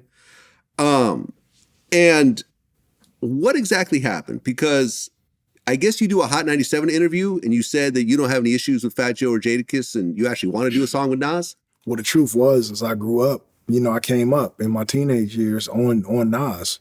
So I couldn't beef with Nas. I didn't have no beef with Nas. And even though I usually get down with whatever's going on, I just wasn't down with beefing with niggas that shaped my career and made me want to rap. I couldn't do it because I didn't have any personal beef with Fat Joe and with Nas and with Jadakiss or the Lox. And it's crazy because all them niggas is damn near cool with 50 now, and I'm the nigga that ain't. That is kind of true, huh? The irony of it all. And the reason that I'm not is because of you niggas. You didn't want to beef with these guys, yeah. At the end of the day, man, it you know, 50 on tour right now, selling out arenas, and, you know, God bless his whole fucking everything he doing. I like the TV shows and shit, and I watch them, you know what I'm saying, and my kids are fans of that, you know, fans of them as well. But at the end of the day, man, you turn off the lights after his shows, after mine, turn off the mics and all that. 50 know exactly who I am. He know exactly what it is with me. And I don't know if you ever seen, like, two Rams, like, collide. Mm-hmm. That's what I think would happen if me and 50 actually went at each other physically. It would just, I don't know if he would win or I would win. I think at some point or someday it has to happen. Not no celebrity basketball match. I think me and him just need to get in the room as, like, you know, at this age and just close the door. Everybody could just hear the, you know, on the outside. But I think that's the only thing that's going to settle this. Me and him need to get in the room and just have a one-on-one, just, you know, and then come out as brothers again, like we did at the, you know, the summit in Harlem. Well, okay. So as you mentioned, there was some tension that was kind of brewing between you and 50. So you do the interview basically saying, I don't have any beef with Nas or Jada or Fat Joe. And then 50 does a Funkmaster Flex interview where he said the Game is no longer in G Unit. He said that Game is a great rapper, but he's not a great songwriter. And he claimed that he did 6 songs on the album. And then you heard that on the radio and you guys went to Hot 97 to talk to him about it. I did write One Blood, Ali Boumaier, and the rest of my 9 albums after that. So, exactly. You know. Exactly. No, I mean, I'm just saying what was said during that time. Yeah. I'm not making judgments. I'm fucking with you. So what was interesting is I was rolling with you during that time, but that day I'm like, I'll just stay home. So you and New Jersey Devil and some of your homies, a lot of them. A bunch of your homies. How deep were you guys that day? Like 70. 70? Yeah. Okay. So you guys go to Hot 97 to talk to 50 over what he just said. Yeah, we had like 20 yellow cabs. Okay. What happens next? What happens next is they wouldn't let us in the building. It was locked. And there was security. And at that time, 50 was traveling with like ex-Marines and shit like that. You know, we just had the homies. And so we went up there, they wouldn't let us in. And so we got into, you know, some shit with the with his entourage and his, you know, his security, and shots were fired. A lot of shots were fired. And the crazy thing about it, I think it was one of the coldest days in New York, like in 50 years or something. So and the snow was like up to like niggas like knees, and so we had on Converse and shit. So I don't know if anybody ever been to New York where it's snowing heavy, but Converse in New York in the winter is the absolute worst decision you could make. And a lot of us had on like Chucks. And so it was niggas slipping and sliding. I remember trash trucks, like we was hiding behind trash trucks and shooting back. And it was just a whole shootout outside of Hot 97 that got us banned and changed the way that Hot 97 does interviews, I think, to this day. Yeah, no, you can't do an interview inside of Hot 97. Right. Because I think it was like that building was part of like some... It was Viacom or some shit. Well, no, it wasn't Viacom. It was like part of like some union or something, workers union or something. And they were like, man, listen, we can't have this type. Still to this day. Yeah, to this day, you still can't do it. And I remember thinking like... You're welcome. Well, I remember thinking like, yo, I could have gotten shot that day if I was just happened to be with y'all. You definitely could have. New Jersey Devil got shot. He got grazed. Yeah. Yeah, exactly. Wasn't there like, I think he mentioned in our interview that there was one of your guys had like a crow pipe or something or some crazy, or man, it was just everybody chaos. It was madness, bro. But it was definitely bullets flying everywhere, and that was regular. Yeah, I didn't feel no way about that. I felt that was regular, and like I said, I always go back to, you know, the untimely demises of Tupac and Biggie, and I felt like hip hop was real. I felt like if you had a beef, this is the only way to settle it. And at that point in time, that was just crazy, because now looking back, that is just, you know, I don't know. I might have did things a little bit different, maybe. I mean, if you could bring that moment back, do you think you would have, okay, let's just not approach him. Let's just get on the phone and have a conversation. And maybe it could have been squashed. Could it have been squashed? Nah, I think we had to go up there and squash it in person again. Okay, fair enough. Minus the gunshots. The gunshots, I think we could have had, it's just with me, it could have been a conversation. I mean, because I know 50. 50's intelligent. He's not just, crazy. No, 50 is definitely intelligent. I think that with me and him, in-face conversations work better, because on the internet, we gonna fucking shit on each other, and behind closed doors, we gonna say whatever. But when me and him get in each other's face, it's just a different conversation, man. And he know it. Right, but you guys end up having a press conference to basically say, man, Jimmy Iovine made us do that shit, man. and I can't, and we got paid to do that. Really? Yeah, dog. How much they pay you to I think I got like $1 million to get on a private jet. Wait, you got paid $1 million to do that press conference? Yeah. Wow. Okay, so why not, huh? And yeah, I got like $2 million because they gave me $1 million to stop saying "G, you not." Okay, well, because at that point, even though you had the press conference, nothing got worked out. Fuck no. No. I think it might have lasted the length of the press conference. Yeah, by the time the press conference was over. And I was so angry. That's why in the pictures, man, even you might see 50 making a cool little, smiley face. But me, I was I don't think I smiled that entire time I was in New York. Well, didn't he? I remember there was this one picture where he kind of like, you guys kind of shake hands. He sort of whispers something to you. Yeah, I can't even remember what he said, but you know what I'm talking about, though, right? Yeah, it was probably some bullshit, because 50 be like you said, he intelligent, man. Yeah. So he be throwing curveballs, man, even when you ain't got your mitt on, man. Right. Okay. Well, yeah, like I said, that really settled nothing, because at Summer Jam, that's when you started the whole G You Not situation, which carried on for a while. Right. And then you drop 300 bars and running. 14 minutes long. You go at everyone at G Unit. Think you hit some Rockefeller people in the process. They caught some strays. Yeah, man. And then 50 responds with Piggy Bank. That didn't work out. Yeah. And then it just kept going. Yeah. It just kept going. You put out Ghost Unit mixtape. You put out Stop Snitching, Stop Lying. Mm-hmm. Then 50 responded, Not Rich, Still Lying. I slaughtered them niggas. Basically. It just kept going and kept going. Now, you said at one point Michael Jackson called you to try to squash it? Yeah, man. I was in Canada on tour, man, and Michael Jackson called my hotel room. I don't even know how he got my number. Like, I guess Michael Jackson could just find niggas. It's Michael Jackson. It's Michael Jackson. It is. And so A call came and it was from a guy named Sir something. Like he was English or something, right? Like a black guy. He sounded black. His name was Sir Lucius, Sir something. But he said, like, game, I forgot Michael on the other line. And I'm like, what? Michael who? And I hit Jimmy and I was like, yo, they saying Michael Jackson on the call. He's like, yeah, I'll put it through. So Jimmy gave him the room number. So he was like, just hold on.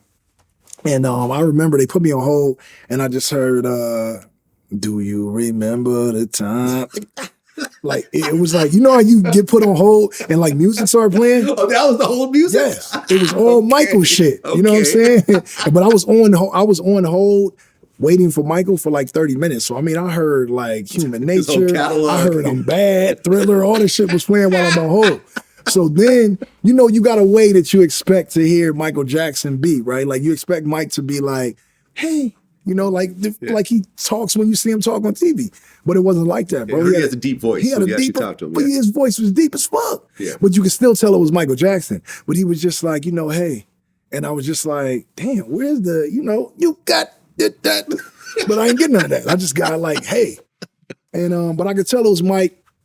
And he was like, you know, he told me the story about, I was about to start talking like my shit. He told me this story about like how every time he gets in the car, he puts on How We Do, and he just can't stop with the, you know, production. You know, he was like, Dr. Dre really gave you one of those special records, and, you know, with the tat. And he was like, man, you and 50 are good together. He was like, I don't know what you guys did or what you guys need to do, but you guys need to work that out. And I was like, at this time, I'm like, fuck 50, I ain't working shit out. But, and it's Mike, so you listening to it, right? And he was like, yeah, we should do it on my album. And I was like, oh, so this nigga Mike is trying to like get us to do a song, like a reunion song or get back together, but make up on his album. So I was just like listening, but in the back of my mind, I'm like, yeah, Mike, I don't know. I don't think I'm fucking with it. You know what I'm saying? In my mind. But I told him that I would do it. Of course, it never happened. But I got off the phone. I could just remember how excited I was to be talking to Michael Jackson. Because again, I was a motherfucking kid, like, with the glove, with the jacket, with the... We all were. So you know, Michael like, Jackson. it's Michael Jackson, bro. The greatest entertainer of all time. Of all time. And again, like I said, like we had that conversation, like how often do these guys come along and they just don't. It still hasn't been another Michael Jackson. No, absolutely not. Like you go back and watch Michael Jackson interviews, you see people crying, passing out, dying. No one has been able to mirror that. So again, man, still, all in all, I really wasn't fucking with Mike's idea to like, you know, do a song with 50 at that time and put it on his album. So we got off the phone. I was excited that I talked to Mike, and then I went on with my life. Now, around that time, you and Suge Knight started to have a thing. Yeah. What was that over? I think Suge was jealous because he wasn't the one that put out a blood. I think he wanted to have his hand in anything that was Damu or Pyru or blood related in music. And because it was Dr. Dre, which he had already had turmoil with in the past, and it wasn't him that he felt a little way, but, you know, he barked up the wrong tree with me because, you know, I'm from the west side of Compton, and I'm a blood, and I got my own niggas and my own army, and we wasn't going for none of that death row shit. So I met him head on. In the streets a few times. Obviously, I'm alive. He alive, so, you know, nobody died. And I mean, me or him didn't die in that. But there was a few lives lost over the course of, you know, some times past just from, you know, our differences and whatnot. God bless their soul at this point. But yeah, me and Suge didn't see eye to eye either. And that right there was a bigger deal and a bigger beef to me than 50 because it was on my own home turf. And that one could have cost me my life as well. You know, remarkably, I survived that too. But yeah, me and Suge was at it probably worse than I've been at it with anybody else. Well, yeah, I mean, in 2005 in Miami, Suge got shot. Not to say you have anything to do with it. Oh, yeah. Not to say you have anything to do with it. But he got shot during Kanye's party. I think he tried to sue Kanye because his earring got lost or something like that. Right. But yeah, I mean, shit was getting ugly. Yeah, and that was me and Suge's beef. We were beefing at that point in time. Like I said, I'm not the one that, you know, fired the shots. I happened to be talking to Kanye at the time. I heard the gunshots, you know, and everybody in that party, was running out of that party. And I kind of just walked out. Ye took off crazy. Which he should have. I mean, Which he should, yeah. But yeah, everybody took off. I kind of walked out casually because, again, go back to the beginning of our interview. I'm accustomed to gunshots and dead bodies and niggas getting shot. And I walked past and I seen Suge on a wall, kind of sitting with his legs spread open, shot with blood coming out of his pants. And he looked at me and I looked at him and shit. I don't know what he thought, but I was like, damn. I remember just saying, damn. And then I walked out of the Shore Club and went to the beach, and I just walked on the beach, and I was like, damn, niggas really just shot Suge. It's crazy. And then I went to the hotel. I was staying at the Versace mansion at the time, not to like toot my own horn, but I was living a life. I was living a king's life, man. But I slept well that night. You guys squashed it at one point. Wasn't there like a West Coast peace treaty or something that happened and something? It was a West Coast peace treaty. I don't think it had anything to do with Suge or okay. Yeah, Suge wasn't there, but I'd heard that afterwards, basically the feud was over. Yeah, I think me and Suge just came to we came to agreement that Pyrus shouldn't be especially like Compton and Pyrus shouldn't be funking with each other or beefing. If you're not familiar with the term funking. And after that, it's been smooth ever since, man. I talked to him like a few weeks ago about his, little podcast from prison and whatnot. And him and Wack got a funny relationship too. They always go back and forth on some fuck you shit. But yeah, man, me and Suge cool, man. Well, on West Side Story, you had a line that said, "I don't do button-up shirts or drive Maybachs." Yeah. Which some people said was a Jay-Z diss. Yeah. Which I guess you said wasn't. I think it was more geared towards Ja Rule. Right. Because I remember Ja Rule being on like MTV Cribs saying he had the first Maybach and he was in New York. And at that time, 50 was beefing with Ja. And so again, I just jumped in. And I had knew and met Ja before I met 50. But I mean, I was riding with G on this, so it was what it was. Well, Jay-Z had a freestyle on Flex. Yeah. And he kept using the word game. Yeah. Over and over and over again, which seemed like it was a shot. It was. And I think that that if Jay-Z even says your name once, you know what I'm saying, you should feel proud because you scratched the surface with one of the best, hip hop artists of our time. And I think that to this day, again, I've never seen Jay since the 40/40 Club back in that day with him and Henchman and when we were in there politicking. And I've never done a song with Jay, and we just haven't crossed paths again.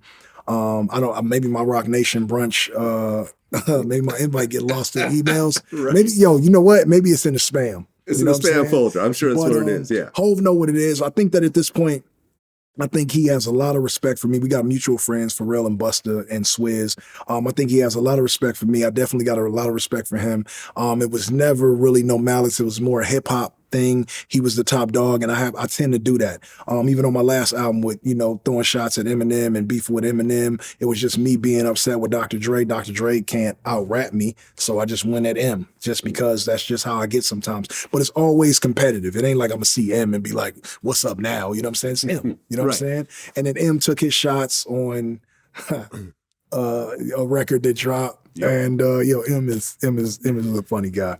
Well, you responded to Jay in the song "My Bitch." Yeah. So again, I get real disrespectful when I'm beefing, man. Yeah. And Jay took all that shit to heart, and I don't know if he's forgiven it. At this point, it's been a long time. Well, didn't he clear like a sample? Oh yeah, exactly. Right. So it's got to be good. Like I said, I just haven't crossed paths with Hove in a minute. But again, I think we both Sagittarius. We both great rappers. Obviously, for accolade wise, and as far as like his career has spanned, he's gonna be highly touted. But as far as like skill set, Hove is not confused on what I can do when I sit down and really get to lyrically demolishing shit, and vice versa, man. I got nothing but respect for Hove. Well, by 2006, because of all the back and forth with G Unit, you actually left Aftermath and signed to Geffen A&M, which was a subsidy of Interscope. Yeah, right? that was some Jimmy Iovine bullshit. He put me on Geffen to separate me from Interscope and what they had going, I guess, so they could say the game is no longer signed to Interscope, or maybe it was him and 50, or it definitely wasn't Dre. So yeah, but who gives a fuck? It was just somebody, some secretary punching paperwork, because Geffen and Interscope were they're in the same building. They're so under Universal. Yeah, I didn't personally give a fuck whose name was on the back of the album. Like I didn't care. So you know, David Geffen was always good to me, and Jimmy Iovine was good to me until he wasn't. I seen Jimmy not long ago, and it was like, what's up, gang? What's up, Jimmy thing. I think he know how I feel at the end of the day. I think that Steve Berman has always been my olive branch to Interscope Records, and that's the guy that's always stayed solid with me up until recent. We got like a little small beef, but I love Steve Berman to death. And he'll watch this and he'll call me and he'll say what I do now.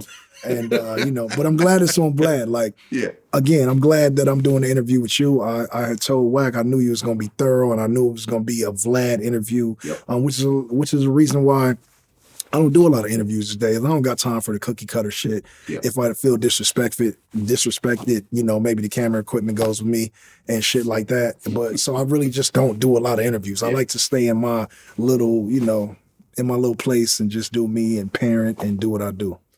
Well, you leave the label, you're on a new label, which, like you said, doesn't matter. And then you drop your second album, Doctor's Advocate. Now, Dre wasn't part of this project at all. Doctor's Advocate? No. At all. It's called the Doctor's Advocate, but Dre is not part of the production, executive producer, nothing. Nope. Is there a reason for that? Because he financially and infrastructurally, he had to take sides with who Jimmy took sides with. Which is 50. Which was 50. Okay. And so it made sense because that's where the bulk of the money was being made. And so at that point, you didn't want to piss 50 off because he was the breadwinner.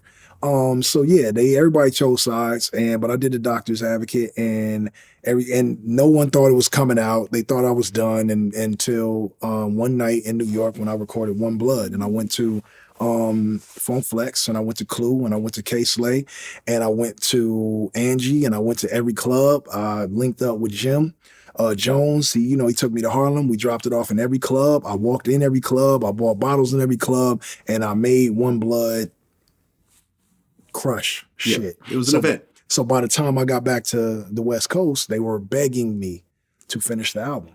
And that's where me and 50's relationship really went left, because he didn't like the support that I was getting from the building. Well, I mean, although Dre wasn't involved in it, Kanye West did production, Just Blaze, Scott Storch, High Tech, will.i.am, Swizz Beatz, Buster's on it, Kanye's on it, Nas is on it. Was that the first song? That's the first song I ever did with Nas. Love it. Nate Dogg is back on it. Snoop is on it. Dog Pound. Jamie Foxx is on it. I mean, you really pulled out all the stops. Yeah. Debut to number one again. So sophomore jinx, whatever. Out the window. Out the window. Yeah. 2 number one albums in a row. 360,000 copies the first week. How many Blood. How many copies artists selling these days? Not a lot. Per week? Just offhand, 35,000. That's top tier. Yeah, that's considered an A-list artist these days. Yeah, man. Yeah. Whatever. Let's Ride was the second single. And it was around this time that the whole G-Unit beef got worse, because Jimmy Henchman's son got slapped up. And that set off a whole really bad set of events. Right. Which ultimately, ended up with Jimmy Henchman in prison. Mm-hmm. Now, when you heard about that happening, what'd you think? I felt like if it was my son, and, I don't know, maybe the same events might have occurred. And again, I wasn't directly involved in what transpired. Correct. But if it was my son, if you slap my son, I'm coming to see you. Point blank, period. And I can't speak for Jimmy or his actions or anything that he did or say what he did or didn't do. It's not me. But I know that I have a son, and it gets real serious when we get to talking about my kids. The jokes go out the window. It's about life. And I would trade my life 10 times over so that they can breathe for another, 24 hours if it was my choice. So if you slap my son, you might meet your maker. That's just me. Well, Tony Yayo, he's a regular on my show. And I remember we talked about the situation, and, his mom's house got shot up after that happened. Yep. And what he said was, I get it. And I understand, you know what I'm saying? Because they, you know, when you smack somebody's kid, I understand, you know. I totally understand. It was like kids and women ain't supposed to be involved in beef. So I guess the rules was broken. But after a point, you know, if you shoot out my mom's crib, it's fuck you forever. Like, I don't give a fuck what happened. But at the end of the day, when kids and women get involved, it gets a little more crazy. So I understand. Your kid got slapped. Yeah, he did what he's supposed to do, but he was under investigation while he was doing that. You know, if my son got slapped up, the same thing would probably happen in reverse. So he's not mad over the chain of events that happened. He's from the street. He understands the logistics of what happens, and it was a very unfortunate event. You know, the guy who actually did the assault ended up losing his life. It was just, I feel like things just escalated to a really ugly level at that point. And I mean, Yayo, man, Yayo know what it is too. I think that as far as loyalty goes, Yayo might be the poster boy for what 50 was looking for. Yayo held 100%. It down the whole time. And so I commend and I salute, like literally salute Yayo for holding his man down. That's his man. Mm-hmm. I don't ever think that at any point in time, Yayo should have went any other direction except the direction 50 was going. I also don't think, you know, I think Banks should have stayed that way. I think Buck should have stayed that way, but this is only me. I just know that I'm just a different individual. And so I had to, you know, make my presence felt and do what I had to do based on situations that I knew that I would come out of on top. And so I made decisions, but I don't got no problems with Yayo or 50 or nobody I did back then. I like literally wanted them niggas to die. I didn't even give a fuck. I just wanted them to die because I'm from the streets. And so when you got a problem with somebody in the streets, you just want niggas to disappear. So that was back then. These days, man, nothing, you know, my hat's off. I see Yayo with 50 doing his thing. I see 50 doing his thing. Do your thing. I know that Lloyd Banks and Young Buck are punching the air right now, not being on this huge worldwide tour that 50's on right now, selling out arenas all over the planet. Right. Because imagine them performing G-Unit songs together on that stage. You know, the money, of course, is great also, but I mean, imagine the impact of G-Unit, you know, the core G-Unit members being together. Right. But unfortunately, you know, right around that time, that's when Young Buck got kicked out of G-Unit. Mm-hmm. And the two of you were relatively cool. Me and Buck? Yeah. Yeah, we still cool. Right. Because you know, later on, he showed up in a music video with you and Lil Wayne. Yeah. Now, Buck is solid, man. Yeah, shout out to Buck. I've interviewed him. I've always said, solid. You know, the Banks is mad at me for some ridiculous reason, but people can be mad at people for whatever. But for whatever reason. But Young Buck is 100. Yeah, but it still doesn't take. Let's just get one thing square. I could be mad at you. You could be mad at me. But I'm not gonna be able to. I'm not gonna walk out of here and be like, Vlad is a bitch. No, look, before you and I have had disagreements before. But whatever. But I respect you. Yeah, likewise. You know what I'm saying? I respect you. And that is what it is. If I didn't, I definitely wouldn't be here. You know what I'm saying? So our disagreements over whatever it was, my disagreements with Buck, 50 Banks, Dr. Dre, that shit, in the big scheme of thing, man, like, look at the world, man. The world is literally falling apart. I don't got time to be beefing with nobody over no bullshit. Right. Well, that next year, 2007, you got arrested for an incident at a basketball court, where they say that you allegedly threatened someone with a gun. Yeah. Regardless of what happened, you end up having to plead no contest, and you got 2 months in jail. Right. What was it like to be game? 6 months. Was it 6 months? Yeah. Okay, my bad. So 6 months in jail. What was it like to be game at the level that you're at, to be then thrown into where you were at age 17 in LA County Jail? 10 times worse, because by default, you go in by default, you go into solitary confinement because they don't want any lawsuits from your family members if something happens to you. And that, for me, that's what made it the longest time on earth, because I was in a cell basically 24 hours a day, except, you know, the hour that you get out for either to make a phone call or take a shower. You have to choose. You don't get both. So either taking a shower or you making a phone call. Me, I'm, you know, my cleanliness is next to godliness, so it wasn't a lot of phone calls. But I spent a lot of time reading and just reflecting on shit. And, you know, it's always funny because when you're in jail, You always reflecting and reading and becoming more knowledgeable. Then when you get out the shit, you just go right back to whatever the fuck you was doing, like you wasn't never in jail. But yeah, man, I ended up doing some time in jail, got out, and still didn't learn my lesson.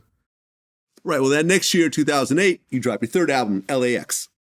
Yeah. Now, this debuted at number 2 on Billboard, but Billboard calls this the closest race for number 1 since they started tracking it in 1991. They cheated me with a country artist, I believe. Well, with Slipknot. Oh, was it Slipknot? Yes, it was Slipknot. I fuck with Slipknot. I fuck with hard Slipknot. rock. It might have been my 4th album then, yeah. They're saying that you missed the number 1 slot by 13 albums. Yeah, it was crazy. How crazy is that? But see, so I basically number 1 because I can remember vividly buying 14 albums myself that day. Crazy. First single was Game's Pain featuring Keisha Cole.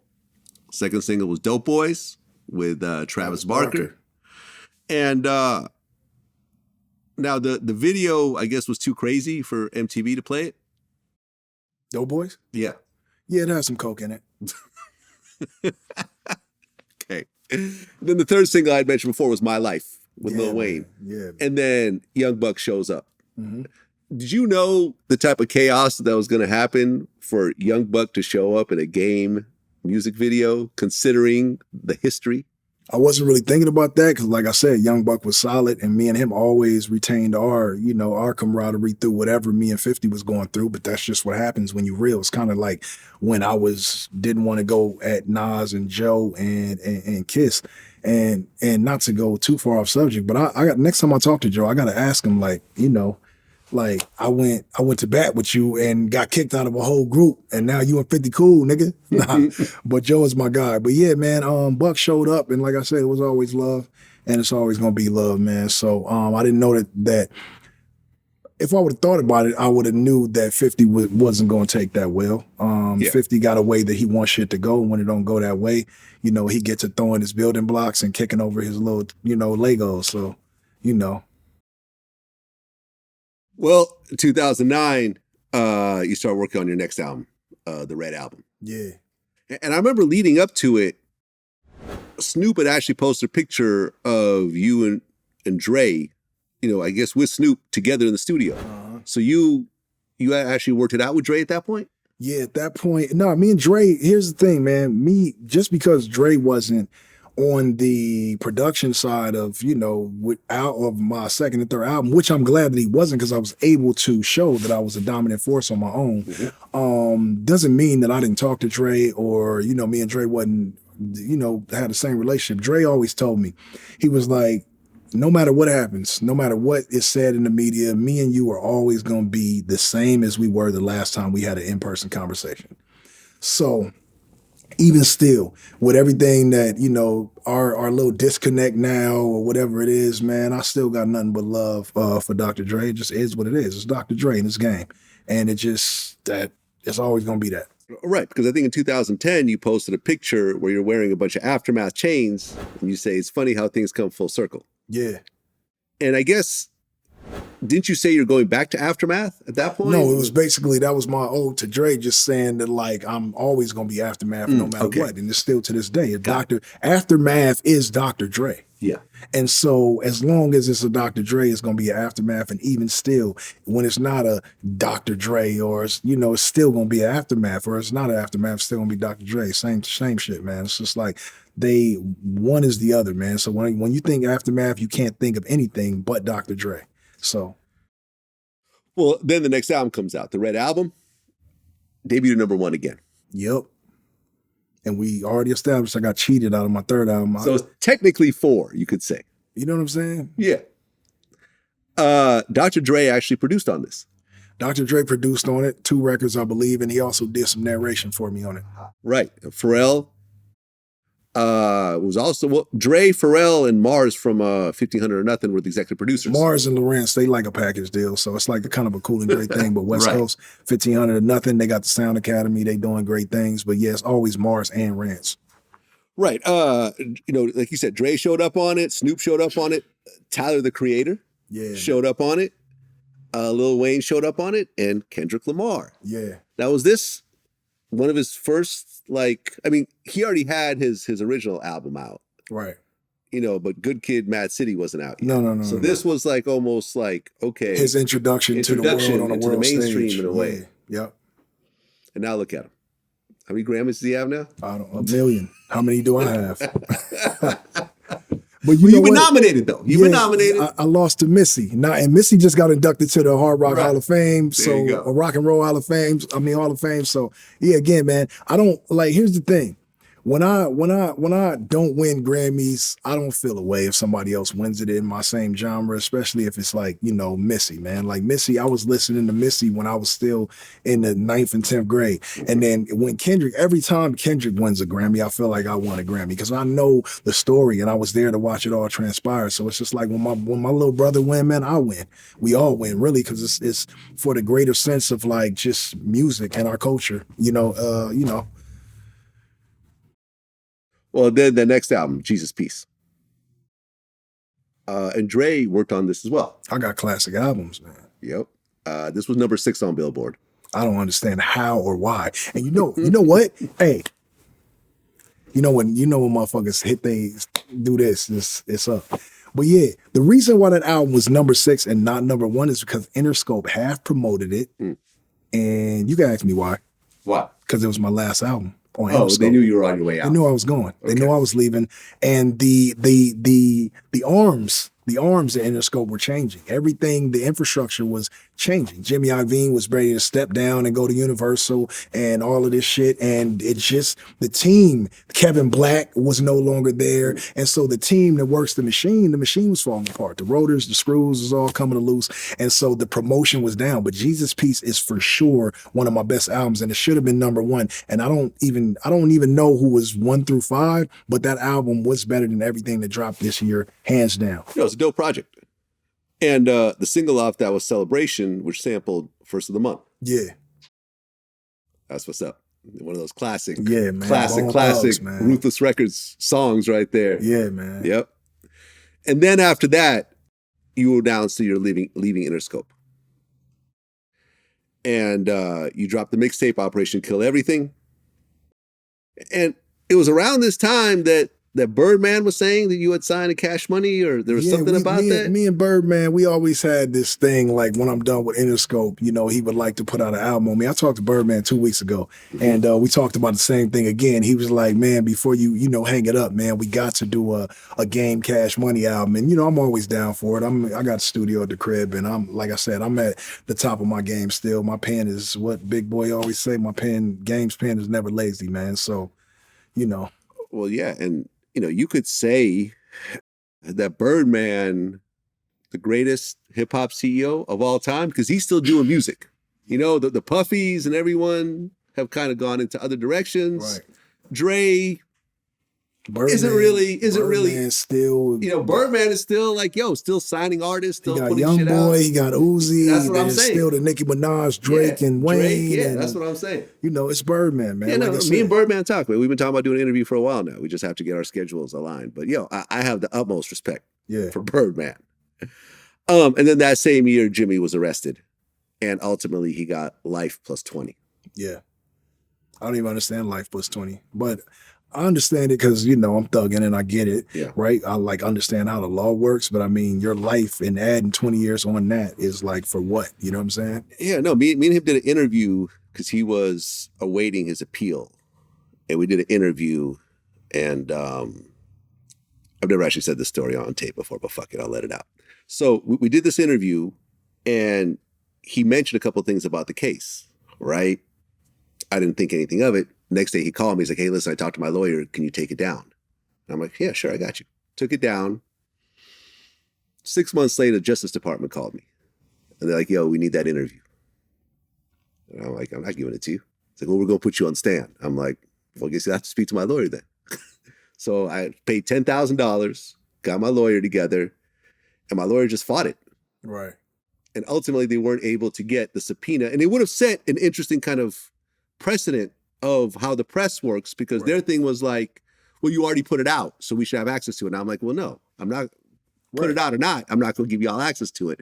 Ultimately, it never got used in the case. He was found guilty anyways in his case, but And I never even told them about it until years later. Yeah, same thing happened to me, man. They came to my doorstep and threatened, you know, jail time, wanted me to testify, go to New York and do all this. And I was like, nah, I'm gonna just lawyer up and we just gonna do that's what happened. Yeah. Everyone, if you interview with me, I'm not gonna work against you with the police. Right. You know what I'm saying? That's regardless of whether I agree with you or not. I mean, morally, from your standpoint, where you come from, that's just ethically. And morally, exactly. I'm not gonna do it. That's not. I don't care how much money I have to spend. And it's like, yo, I'm just gonna... I mean, for me and you, opposite sides of the microphone and opposite sides of the camera, we just come from a place in hip hop where we did this shit together. And so when somebody says 50 years of hip hop, Vlad's a part of that, Game's a part of that, and so are the people that we looked up to that came before us, and so are these, you know, younger artists and younger, you know, interviewers that are like coming up now. So it's like we all part of this shit. No, we have to set a precedent in terms of how we do things. And so even if me and you are at it, we're not taking it to them. You know what I'm saying? Exactly. So, you know. Exactly. Well, in 2014, you and Lil Durk got into it. Yeah. What was that over? Man, Tiger. Yeah, nah. Tiger and Durk had some drama. I didn't even know who Lil Durk was, but again, man, I pretty much hold myself in this capacity where I'm like anything taking shots at the West Coast, like I'm a live and die for. So Tiger hit me. He was like, "I want you on this song, man." And I'm beefing with, you know, Lil Durk. I'm like, I don't even know who Lil Durk is. So I did my research and then I did my verse and then Tiger phased out of it. Then it was just me and Durk beefing. Yeah. And that it was short lived, man. Like I said, me and Durk, we exchanged a few words on wax. I ran into him at this Rick Ross party, and we had mutual homies, so we squashed it there. On video, it looks like, you know, whatever people thought it was. They saying Durk came to LA and he punked Game, but I remember, it was at the Supper Club, I think. No, it was downtown. Was it downtown? Okay, because I remember I interviewed Durk right afterwards. Right. And me and his brother kind of became cool during this time, but it seemed like a whole bunch of nothing. A few days ago, a video came out where you were in the club arguing. But then the next day, there were some tweets from both you clearing up the whole situation. Yeah. So talk about, you know, what happened between the club and the tweet.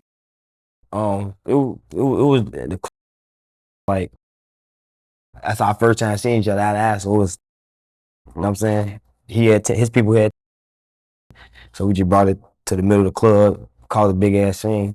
But at the end of the day, it was street politics. So what happened after the club? Next morning, a couple of the big, like, older guys out here, the old school guys out here, put us on a three-way call. We saying we squashing. And basically, it ain't no big story to it. It wasn't nothing. And I saw Durk at Drake's concert, like I don't know, a month or two back, and we laughed about it. We chopped it up. Yeah. We jumped on live and we was cool. But I fuck with Durk, man. Durk is a real nigga, and I love everything he doing. And like I said, he stand on business. And he know I stand on business, so at the end of the day, it's just, you know, we just gonna let it be whatever it was, which is bullshit. Well, and then next year, you and Young Thug got into it. Yeah. Was it over Young Thug beefing with Lil Wayne? Wayne, man. And you and Wayne are close. Wayne's tour bus got shot up. Yeah. So things were escalating. I didn't like that. Yeah. Because I felt like Wayne's always been there for me, man. And again, this is one of those, it's a Vlad interview, man. So everybody's going to see this. It's going to do its numbers, especially since it's Vlad and Game. I don't know who you've been interviewing lately, but my name, your name together is going to do a different kind of number. Yes. Once it hits the internet. Wayne's going to see it, and he just know that my brotherhood with him, it's the way that I feel about Wayne in music is the way that I feel about Wayne out of music. That is my brother. Him and Mac, we might as well be blood related because those my dogs. They've been holding me down since my introduction to hip hop and all the way through it. Never change. Anytime I call Wayne, he gonna show up for me or anything I need for the kids or just anything, man. Like, he's solid. So when he was beefing with Thug, I just, I jumped in that. I remember it got sort of what I felt was I don't like niggas ganging up. I don't like niggas ganging up on niggas I fuck with. Yeah. You know what I'm saying? Well, I remember, like, didn't he post a picture of your daughter and then you posted a picture of his daughter. I don't think I posted a picture of his daughter. No, you did. Though. I remember you did. Yeah, I think you did. Damn. Shit. But it wasn't like a disrespectful picture. It was just like, oh, okay. This is what we're doing. Here's what we're doing here. Right. But when he posted my child, he wasn't disrespectful either. No, he was like, oh, you know, your daughter has beautiful eyes or something like that. But it was still kind of like, no. So it was like a new way of beef for me because I didn't know how to take it. I was like, right. Is this a compliment or is this nigga like dissing me? No, I think he said, oh, I wish it was my daughter or something. I think that's what he, oh, look, you know, she has beautiful eyes. I was like, what the hell is going on here? First of all, free slime. You know what I'm saying? Yeah. I hate to see anybody locked up in those type of situations when they get to yelling out that, you know, Spanish guy Rico's name. But I didn't know what to take from that. So yeah, I don't know what to do with that except put up a picture of his. I don't know. Guess his daughters. Well, you guys eventually worked it out, right? Yeah, we worked it out. And he did some music with you. It was Birdman, man. Birdman came. Birdman was like, you know, what's happening? You know, this is, you know. Playboy. Birdman was just like, yeah, Playboy, you know, his family, you family, we family, we got to work it out. And so he put us on the phone. We ended up just, you know, squashing that shit. And then we did a record to, you know, make sure that it was, you know, mended on wax. And yeah. But again, man, free slime. I hate to see him, you know, locked up like that. Well, that same year, you dropped your 6th album, Documentary 2, on your own label, Blood Money Entertainment and E1 Music. Mm-hmm. And that had the song 100 featuring Drake. Yeah. That was a hell of a moment there. That was a moment. Drake came to Compton for the first time and really pulled up on Cedar Block, same rules, same, you know, niggas outside doing what they do. That was really huge for Drake to do that. And again, I'm forever, you know, in debt because he did that. And Drake was still Drake back then. He was still the top guy in the game. Let's just establish the fact that Drake is always going to still be Drake. Drake has always been Drake. Yeah. You know what I'm saying? It's he from best I ever had. He don't miss, and never dropped the ball. Drizzy don't miss. And again, he is a guy that has always been like a stand-up guy for me. And if I call him, he there, him and Chubbs, that whole crew, man, that whole 6 crew, man, they just dope individuals. So anything aimed at Drake, I'm gonna have to step in just standing on business and it being like, you know, family. Well, that next year, 2016, you and Lloyd Banks took a picture together. Yeah, I think it was in Dubai or something. Dubai, yeah. 50 wasn't happy with that picture. Yeah, I kind of think that the reason why Lloyd Banks and 50 are where they are right now is because of that photo. But see, yeah, you might be right. But the thing about it is, I don't know. I think we getting to a point where we're gonna have to assume 50's not a happy guy. Well, I mean, I remember talking to Yayo about it, and he said, "Look, like regardless of where me and 50 are relationship wise, I would not take a photo with someone he's beefing with." That's Yayo's take. Right. Apparently, Lloyd Banks didn't feel the same way that day. Well, I mean, when that photo came together, what led up to it? Because obviously, there's a long history of him dissing you dissing him. What niggas need to understand is while 50 was being 50, Yayo was in jail in the time that I was in G Unit. Yeah, in the very beginning. So it was 50, it was Game, and it was Lloyd Banks, and it was Buck, right? Yeah. And so 50 was obviously the head on the dragon, right? And so the rest of us, we had to fuck with each other. And so in doing that, we created, you know, bonds, man. And so some of that shit is just like niggas just being real with themselves and being real with who they know to be real with. I don't think he meant to shit on 50 by taking a picture. I think he just saw a nigga that he came up with and created music with and created a bond with, and it was nothing but a snap of a picture. Like I don't really get. I mean, I do get it, but well 50 you do, because 50 functions as 50. He's never deviated from being 50. And other people got to function as them. Yeah. I can't function as 50. I got to function as Game. And Banks felt the same way. So we took a picture. I mean, you know, he got his panties in a bunch about it. But I mean, it's again, 50 gonna be mad about something anyway. So I didn't give a fuck, and I doubt that Banks did. Well, around that time, didn't you and 50 run into each other at Ace of Diamonds? And they were saying that the beef is over or something of that sort? Like I said, yeah, it's me and 50 ran into each other at a popular strip club in Hollywood, West Hollywood, called AOD, Ace of Diamonds.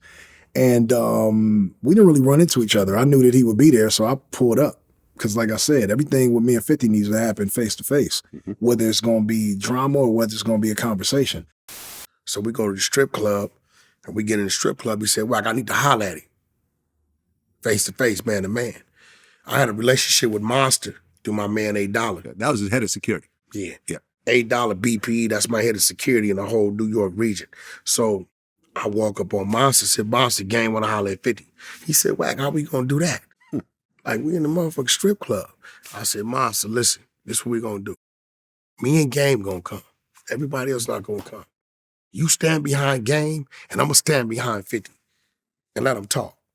He went over there and talked to 50. 50 looked at me, and I think 50 kind of remembered the last club. Wack said it was cool, it was cool. And he gave a head nod. Me and Game went over there, and I stood behind 50, and Monster stood behind Game. And they talked, man, for like 10, 12 minutes, laughing, joking. It was cool. I don't know what the hell they was talking about because we couldn't, they kind of in each other's ear. Yeah. The music is going on, and it was cool. The 2 times that I ran into 50 since we had beef, back in the G-Unit days, it was all peace at the end of the day, and we had, amicable conversation, because that was our relationship when we was face to face. You know what I'm saying? It only gets misconstrued when we can't see each other. And I get it. So that's why, on his Instagram page or on mine, niggas can say what they want to say, but he know that if he get in my face, he gonna have to show up as like Curtis, and I'm gonna have to show up as JCon, because at one point or another we were friends, and we made great music. He can't make great music with nobody else. You know what I'm saying? It's just, you guys made magic together. I mean, I've always wished that there would be an actual G-Unit tour with you included. Yeah. I've always said this. Imagine the chaos that would occur with everyone's fans, including Banks, including Buck. Like, Right. Fuck all the bullshit. Like, I really wish that this was, gonna happen in my lifetime. I don't know whether it will, knowing, I mean, well, I know you, I know 50 to a certain regard. I know Yayo really well. Me and him probably have the close relationship because he's a regular guest. But like, no one's out here really pushing the line. Like, Yayo doesn't diss you in in our interviews or whatever else. It's like everyone's older, everyone is, has kids and families. But at the end of the day, the people at the top have to make that decision to do it. And at this point, it hasn't happened yet. But yeah, I think that, number one, 50's on his final lap. Tour-wise, is what the name of his tour is. And then Game is just chilling, man. And I don't have any desires to be on a stage with 50 or on a stage with anybody. I think that I got my own fan base, and I like doing my own thing every year or every few years. I go on tour, and it's just me and my people, like he's doing with him and his fans. They get to see him while he's doing his thing and see me when I'm doing my thing. I don't think there will ever be a day where you'll see Game and 50 on a stage performing anything. I mean, at this point, it is what it is. You never know. Which, you never know. I mean, I'm one of you will ever know. I'm half of the you will ever know. You're right. Sitting right here. So if you're saying it, okay, I got it. All what right, I'm fair. saying is that I don't think it's gonna happen. So I mean, I would think that I would just like to calm the spirits, Sure. In people's wish lists, and just let him do his thing, let me do our thing. Understand that it's really no malice, and that's just it. Well, at one point, you and Chris Brown had worked together before, Mm-hmm. and then you liked a picture of Carucci on Instagram, and that turned into a whole thing, which was the oddest thing I'd ever heard of. I remember you were on the Breakfast Club, and they were like, "Oh, so why'd you like the picture?" He's like, "What do you mean, why did I like the picture? I like the picture. It's What's so fun? Instagram, man. It's Instagram. This is what you do. You like pictures." And then you actually addressed it. Well, I guess you mentioned her on the song All Eyes, which was on that next album, Yeah. 1992. Did the two of you ever work this Me and out? Chris? Yeah. It was never really. It was That's never what I'm really saying. It nothing. seems silly. it was never nothing, man. I think the media blew it out of proportion, man. It's kind of like the G Herbo and Chris thing that just, transpired. It was nothing, man. Chris is my little brother, man. I talk to him bi-weekly. We always are in traffic and got a mutual friend putting us on FaceTime or something like that. And yeah, that's my little homie, man. More like a brother to me. And I'm there for, guidance when he needed, and I'm always there to have his back when he needed. And it is what it is, man. So, sometimes media just twist shit and turn shit, but it's never what it really is unless both parties, you can obviously see that it's some static. Well, but that same year, you and Meek Mill started going at it. Yeah. You dissed him on 92 bars. And then he responded to you he freestyled over Young M.A.'s Ooh. And then O'Malley and Beanie Siegel were involved in that. Then Beanie Siegel got assaulted. Me and him did an interview about that, which I thought was really lame. I'm all right with Meek. I'm all right with Gang. And Tiffy Bay said that you guys are good as well. We got no choice to be good. There we have it. We all right. There we have it. Me personally, I thought it was some bullshit. There's a lot of bullshit. Yeah. A lot of bullshit. Yeah. And then you dropped Pest Control. What was that whole thing over? It was over this beef, this not even a beef, it was a thing, man. So long story short, Sean Kingston was supposed to, I looked out for Sean Kingston a bunch of times, right? Like, this is LA. In LA, the powers that be will have your back against the wall when you're living here and you're not like checking in with the right motherfuckers. So I looked out and saved Sean Kingston a few times, right? Saved, and I do mean saved. And so in return, didn't even ask for it. I just had a record that, with this artist I was working on. And I told him to come to the studio after the club. And he was like, I didn't force him to. I was like, yo, we can go knock that record out after this. We in the section chilling. He said he was going after the club. And so I know you've been on Hollywood Boulevard and went all the way up to the 101, and you can't necessarily get on going back to the Valley. You have to curve around and be on Cahuenga for a minute. Turn, and then you get on the freeway, but then you can stay on Cahuenga or get on the freeway. Well, I got on the freeway. Sean Kingston was supposed to be following me, but then when I got on the freeway, he got over real quick and I guess ghosted me. And so I was kind of salty about that, because all he had to do was say, I'll do it another time, or I don't want to do it or whatever, but don't do no goofy shit. So he did that. So I said, the next time I see Sean Kingston, I'm gonna beat his ass.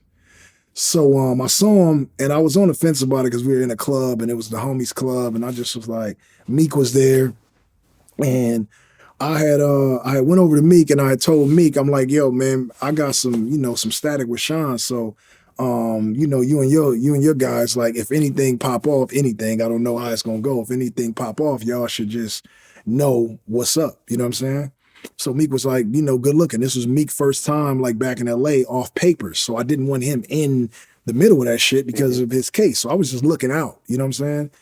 And so some shit went left, and Sean Kingston ended up getting, trampled and getting his jewelry snatched and whatnot. Not by me, obviously. But after that, Sean Kingston called, my homie AR, rest in peace. And he was just like, Meek told me that, Game was plotting on me. And I was like, that's crazy, because I didn't tell Meek I was plotting on nobody. I just told him, like, this ain't a situation you want to be in if you just got off papers. And so I felt like Meek, kind of like, snitched on some shit. And, long story short, that shit got, misconstrued and whatever. And Meek ended up, it didn't happen the way that I thought it happened. So, but at that time I did. And so I went in, on wax, and again, it was up. And so at that, I don't know what would have happened if I saw Meek during that time, because that's just how I am. Like, I'm an in-person person. But he ended up going to jail. Well, didn't you actually go to Philly and like roll around Philly looking for Meek? Yeah, I wasn't looking for him. I was just in Philly. You were on your bullshit, basically. Yeah, I was on my bullshit in Philly, just fucking around and shit on tour. Just made a pit stop in Philly, got a cheesecake and a cheesesteak, and was just, I didn't actually think I was gonna see Meek Mill outside. Right. But long story short, he went to jail. Yeah. And again, we don't do the police, jail, none of that shit. So the beef sort of fizzled out because he went to jail, and I didn't support him going to jail at all. I don't like shit like that. That was some bullshit that you went to jail for. Anyways, so when it was one of those things like Thug, like when you get one of those prosecutors or one of those judges that just want to see you go down, like that's what you're fighting against. So Meek got out, Wack put us on the phone. We talked for about an hour, me, him, and Tok, and Tack. And we just squashed the shit. And he was like, I'm gonna move, move to the West and be in the West more. Definitely don't want to have beef with the biggest nigga on the West. And I was like, man, ain't no beef. We don't got no beef no more. And like, man, we put it down. Now I talk to Meek at least once or twice a month, and we talk about like, the streets and prison reform and these kids and things that we could do to just be better men, better artists, and better legendary people. And not bringing the culture down and sort of kind of lift it up. And that's just where we are. And not being, shitted on by labels and, getting your master stolen and all that shit. Just regular conversation. So me and Meek good too. Good. The dope artist, by the way. I've always been a fan of Meek. Meek we've never met in person. We've been around each other, but we never actually met. And I've always thought he was dope. I've always thought his flow was always exceptional. And I'm glad that him and Ross are, back locked in, at least, for guys like us. That means a lot. Not that they weren't ever locked in, but it's glad to see him doing music. And I love when things come, full circle. Yep. That next year, 2017, you got into it at a basketball game again. This time with an off-duty officer. Yeah, man, I got to stop playing basketball. You end up punching him at one point? Pretty much. Yeah. And you end up getting basically probation? I was trying to do whatever I had to do to not go back to jail. Because like I said, when you go to jail in this position, man, it's just not cool, man. So I didn't care what money I had to pay or what I had to do. But yeah, I ended up getting probation, which was worse. I think I might have taken whatever jail time and not got probation, because going to report bi-weekly and piss in cups and sit down and be interviewed about what you're doing when you ain't really doing shit for, I think it was 3.5 years, might have been 5. I don't fucking know. Well, yeah, you had 120 hours community service. You had to do 26 anger management counseling sessions. Yeah, them was crazy. I bet. Because I'm still a little bit angry. No, I'm kidding. No, I had my anger management counselor teacher was a wonderful lady named Maria, man. She was so dope. And she actually did help me with anything underlining anger wise that I had. And she helped like disband all of that. And so she helped me like figure out how to deal with anger in several different alternative directions versus just being angry as fuck and not knowing where to do, where to place it, except in this violence box. You know what I'm saying? So yeah, I don't think I've been mad since. Really? So you think that actually helped? It definitely helped. You're saying this is a new game that we're talking to now? Yeah, it's definitely the new game. Okay. Yeah. I love it. Okay, so that next year, 2019, you put out your 9th album, Born to Rap. Debuted 19 on the Billboard. You got Ed Sheeran on this album. Yeah, man. Guess right out. Hey, man, we just be doing music. You really pull out the craziest guest appearances. You got Ed fucking Sheeran on there, as well as 21 Savage, Chris Brown again, Mozzie, and Nipsey Hussle. Yeah, man. Only for Nipsey Hussle to get killed that same year on March 31st. I was in LA. I've interviewed Nipsey before. We've run into each other, had conversations. We were supposed to do another interview, but whoever messed it up, on the label side. I've always admired Nipsey a lot. I remember how LA felt on that day when you heard the news. Because remember, in the beginning, you didn't know that he was dead. You heard about the shooting. Right. But you're like, okay, people get shot. You've gotten shot. Like, you know what I'm saying? Right. Pac got shot for the first time. People in hip hop, people feel like you survive after that first shooting. I feel like when you get shot, if you're not dead, when you get shot and you don't die immediately, that you're gonna be all right. That's just how I feel. And that's the news. Okay, Nipsey's gotten shot, but the ambulance are coming. Like, okay, look, he's gonna make it. Right, because the homies was right there. My homie Sonic just happened to be ironically passing down Crenshaw as it was transpiring. He was like, and he stopped and got out of his car. He's like, yo, they just shot Nip. And I'm like, what you mean they just shot Nip? Like, what do you mean they just shot Nip? I don't even understand that because I wasn't in hip hop when Tupac died. Yeah. But this felt like that. Yeah. And Nip was my homie. Nip was my homie, like my homie. Like I met Nip before he was a rapper in my car with him passing me his demo and then me bringing him to the studio and getting on songs to like help him elevate. Wow. Okay. I didn't know that. So yeah. So I knew Nip before that. And I knew Nip before he even started rapping when he was like, when he had the Jerry curl Nip and he was like slanging incense. Nip was just hustling on Crenshaw. I would always pass down Crenshaw because that's where the chicks was. You got a dope car, you go down Crenshaw. And so when I got that news, man, I walked outside. I sat on the stairs, that lead down to my pool. And I just looked at the sky and I want to say I prayed that he would just pull through. And I Googled Nipsey, and no reports of him even getting shot yet. So I was early on the news. And I mean, maybe 5 to 7 minutes later, man, TMZ and CBS and shit just started going down the line and Nipsey got shot. Still wasn't saying he was dead though. I don't think it was till he got to the hospital, maybe like an hour or two after it that, they came out and said that Nip had died. And I could just remember shedding genuine tears, man, because I just did not understand that, especially due to the fact that we was just at Chalice in the parking lot. He was in there fucking with Hit Boy. And I was in there working on some shit. And we just was talking in the parking lot, leaning on a Maybach, talking about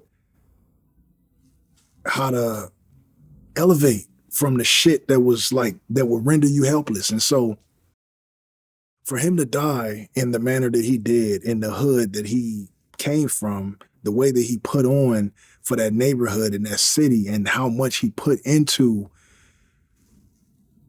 wanting it to be more than what it was devastating to me, man. It was devastating to me. Yeah, I mean, he was Crenshaw. I just interviewed a rapper that came in all Crenshaw gear. Like, he was Crenshaw. And it happened right there in front of his own store with all his friends by someone he knew. That was part of the same overall gang that he was in. That was the irony, man. Shitty cuz. Yeah, the Nip shit, man. Still to this day, it ain't right. Went to the funeral, it wasn't right. It just felt like it was a Nipsey funeral, but don't feel like it was a funeral for Nip. I just don't feel like, man, that Nip should be dead right now. I don't feel like that. In my heart of hearts, I just do not feel like Nipsey Hussle should be dead, man. I just don't feel like it. And that at that point, it almost makes you stop giving a fuck for a quick second, right? Because this is somebody you know. This is somebody who you had a hand in helping them rise. This is somebody who was a good fucking person, who was intelligent, smart, and was for the people.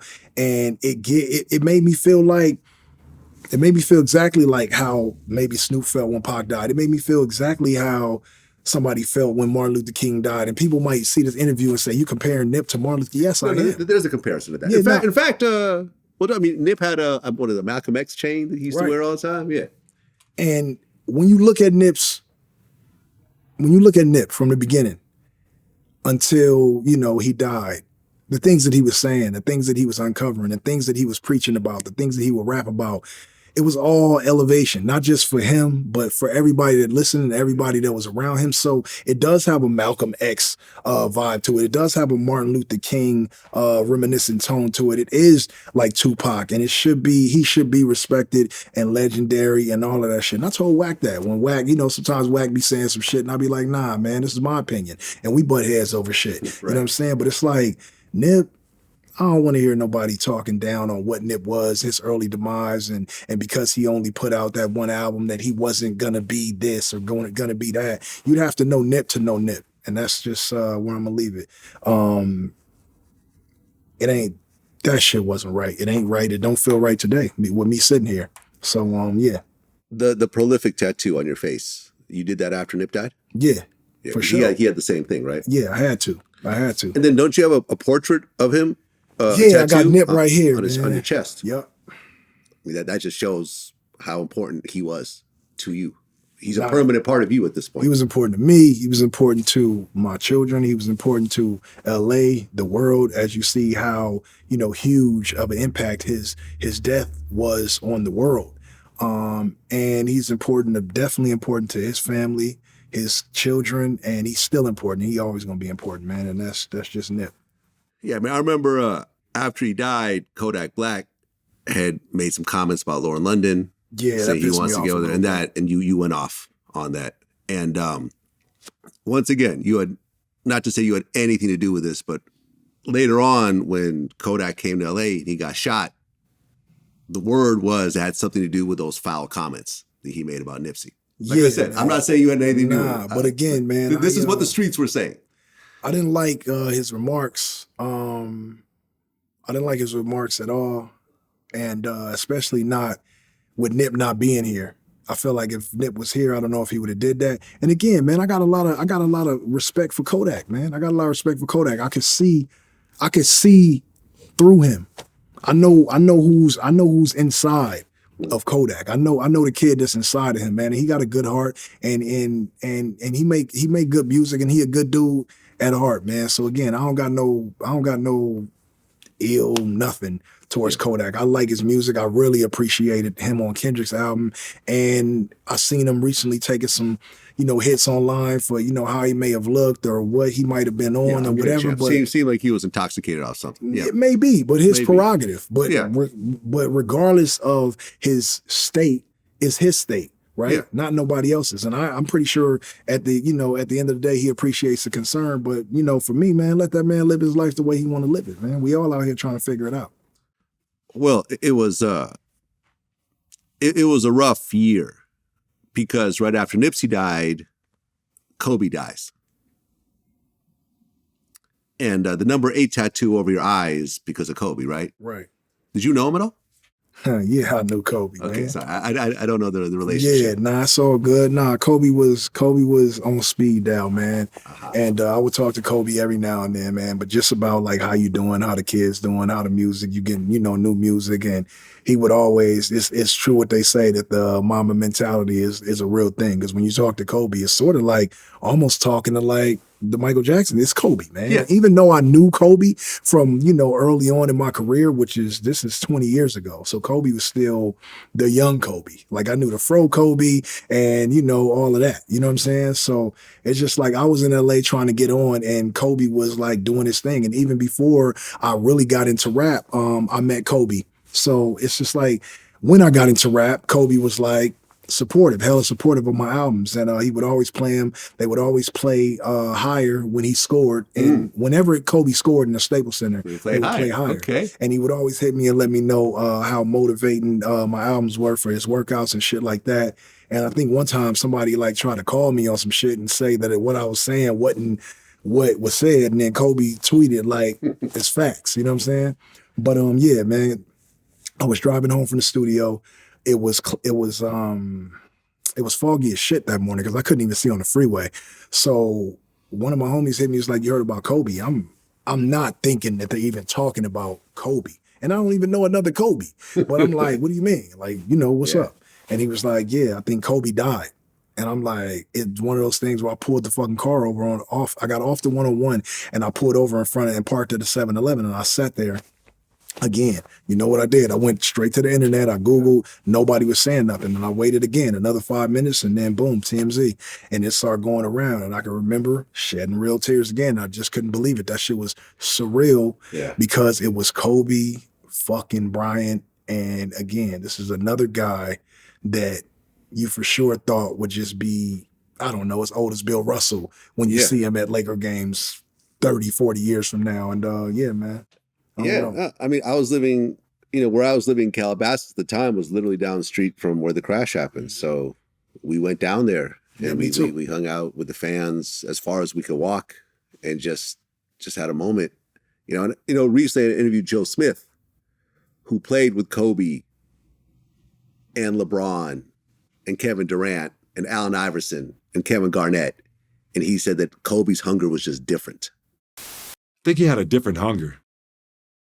I mean, we all see it and we all we all can, you know, kind of tell, but like it was from I played with Kevin Garnett, I played with Kevin Durant, I played with LeBron twice, I played with AI, and his hunger was different. And it was, I can't put a finger on what it was, but it's just his will not to lose was just different. I mean, he come in and just instruct how he instruct practice, how he goes through practice, his knowledge of the game and what he expects defenses to do to him. So he's prepared when he sees it out there on the floor. I mean, there's a whole different preparation that he has for the game that, you know, you see anywhere else. You didn't need nobody to tell you that. Yeah, well, I'm saying, but he's played with all the greats. Right. You know, the pantheon, you know, of these great basketball players. He just said that Kobe was just different because he played with Kobe on the Lakers as well. He said Kobe's hunger was just different than all the other greats that you mentioned. And it was, man, it was like a sad 12 months in LA, essentially. It was. Okay, so then that same year you dropped AI with Braids. Yeah. Speaking of AI, with Lil Wayne on it. And then a couple years later, 2022, you and Kanye start working together. Yeah. What led up to that? That nigga just walked in the studio out of nowhere. Crazy. And the crazy part about it is, let me tell you this shit. I was on my way to the studio. Do a lot of recording at Chalice, and that's just my home studio. Shout out to Sandra and the whole team there. They're amazing. Love them to death. I was driving to the studio, and I saw a nigga that I thought looked like Kanye just walking down Highland. But I was like, fuck no. It's not Kanye, bro. It's not Kanye, bro. So I went to the studio, and I started working, and I swear, bro, like 20 minutes later, the dude that I saw walking down Highland with that outfit on walked in the studio, and it was Kanye. So Ye was just walking down Highland, bro, to the studio. And I asked him about it, and he was just like, I don't know. That's literally what he said. He was like, I don't know. I just left the hotel and started walking.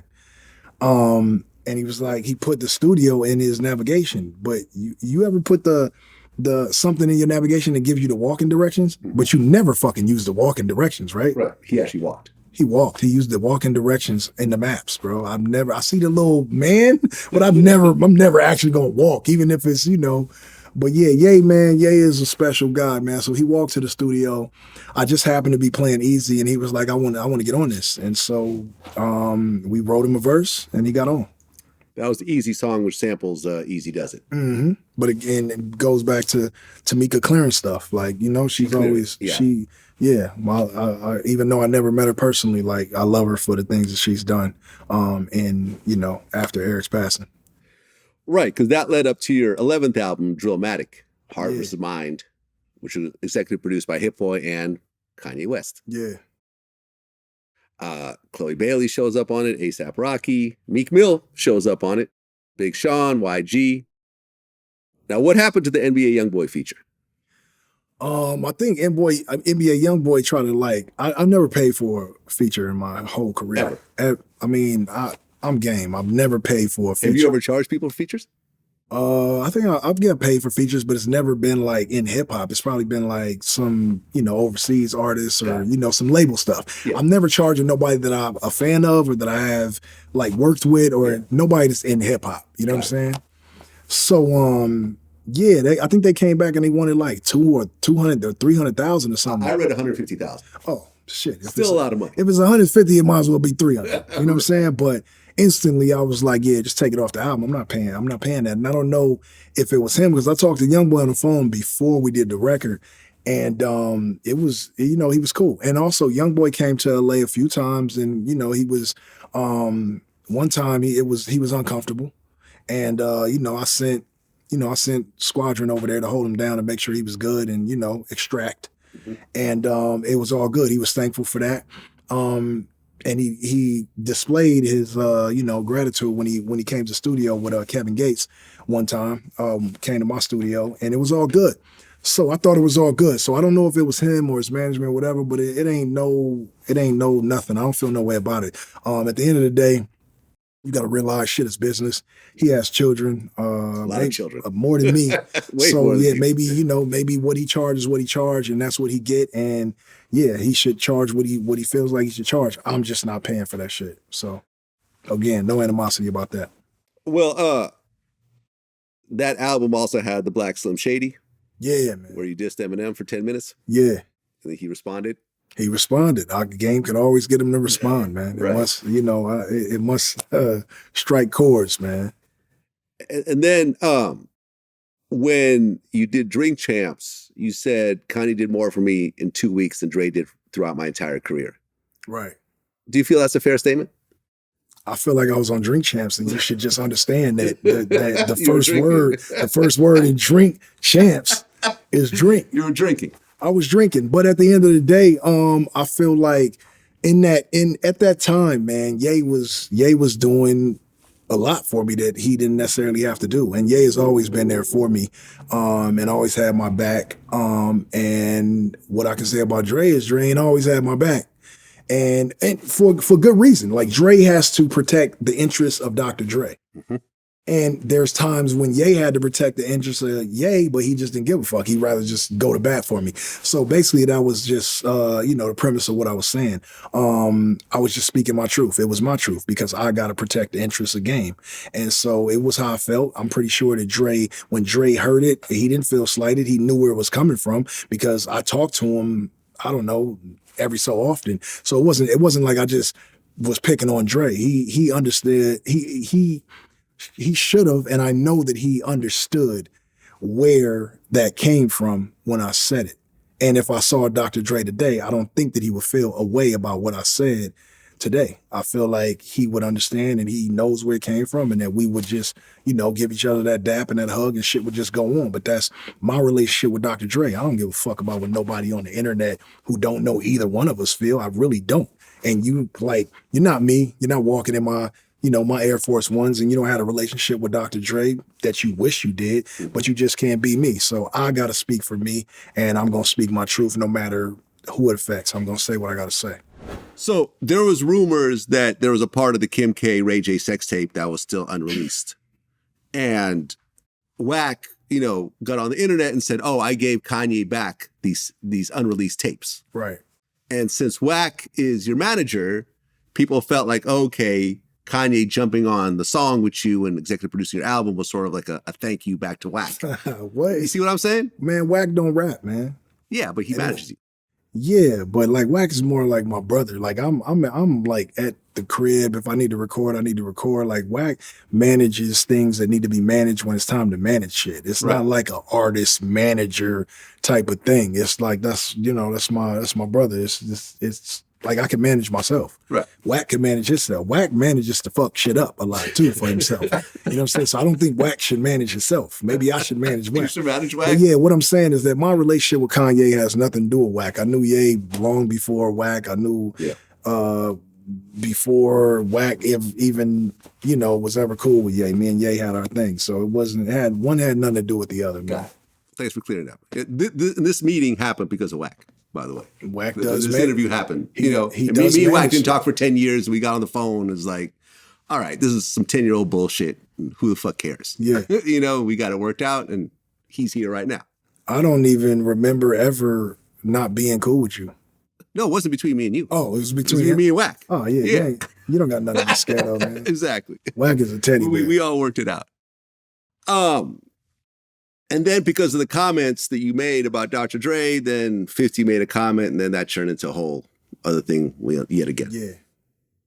But yeah, 50 again, man, they're all like 50, Jimmy Iovine, Eminem, Rosenberg, like they're all loyal to each other. Yeah. I get it. Yeah. I'm loyal to me.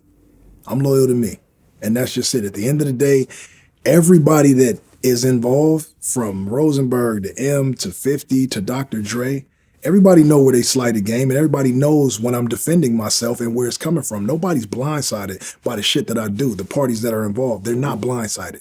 Maybe the internet is, or maybe it seems like game is not being grateful to people who don't know what the fuck is going on. But at the end of the day, you're one in the comments. You have no fucking idea what's going on behind closed doors. And so let's just keep it a buck and say, you don't know me, you don't know them. I know me and I know them, and we have relationships that have gone on for over 2 decades. So just kindly just shut the fuck up and let it unravel.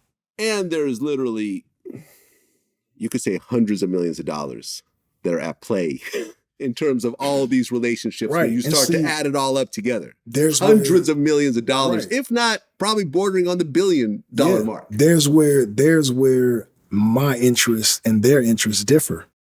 They play for money, and I just play for authenticity. I don't want to be, I've never in my career wanted to be a billionaire. If I did want to be a billionaire, I would just go be a billionaire. There's a million ways to Elon Musk your way to the top of life. Like if you really want to, you can. I heard is it true that you canceled the tour because you were in the middle of an NBA 2K tournament? Oh yeah, that's kind of coincides with what you're saying. Bro, I don't chase money, man. I don't chase money. I chase You've life. never really been the money guy like that. I don't but you've always had money. You've never been broke. You've always had money, but you've never been like, oh, let me start a liquor company and let me start a clothing line. And you know why though? You've been in the industry long enough. Have you seen the aura and energy of the people that are the richest? They're fucking miserable. They're bored.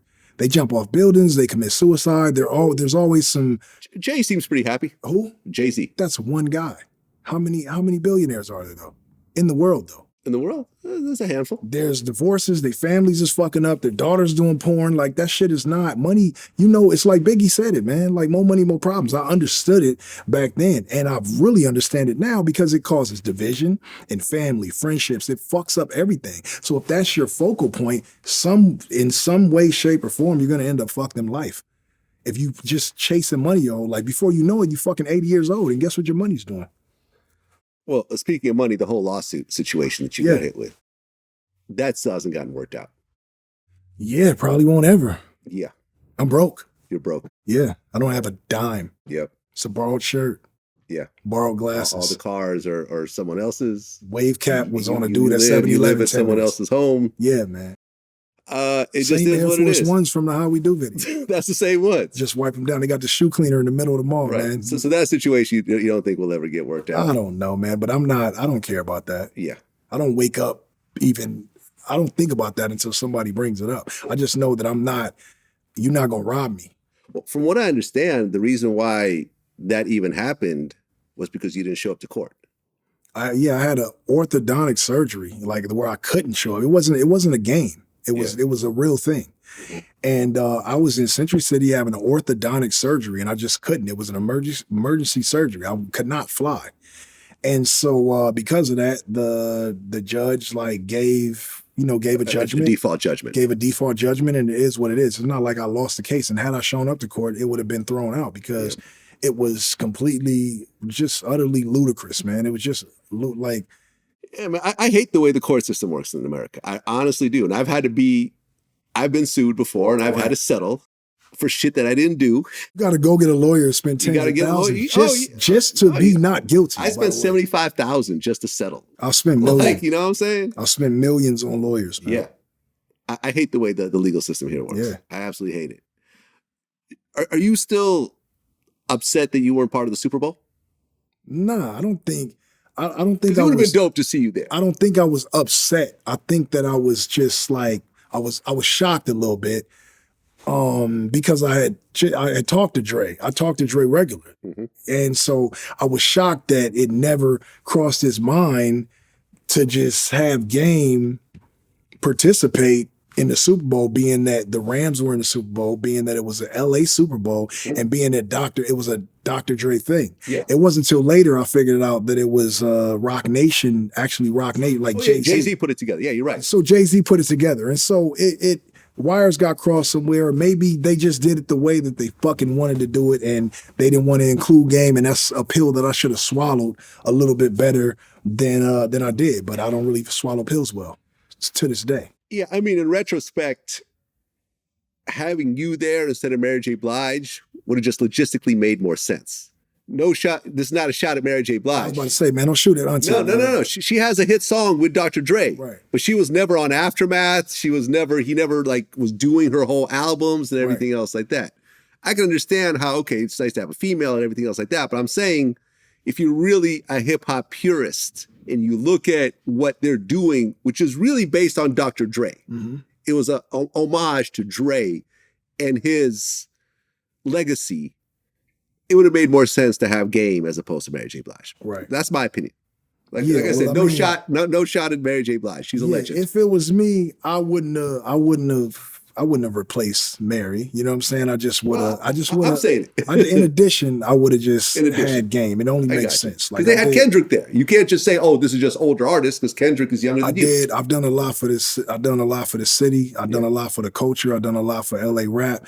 And at the end of the day, it wasn't my Super Bowl. It was Dre's, and it was Jay-Z's, and they made the decisions they wanted to make, and we square now. I don't even fuck about that.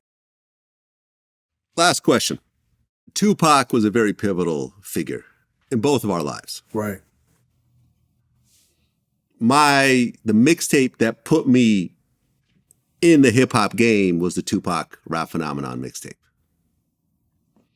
Tupac was a huge influence on who you are and how your career went and some of the decisions you've made along the way.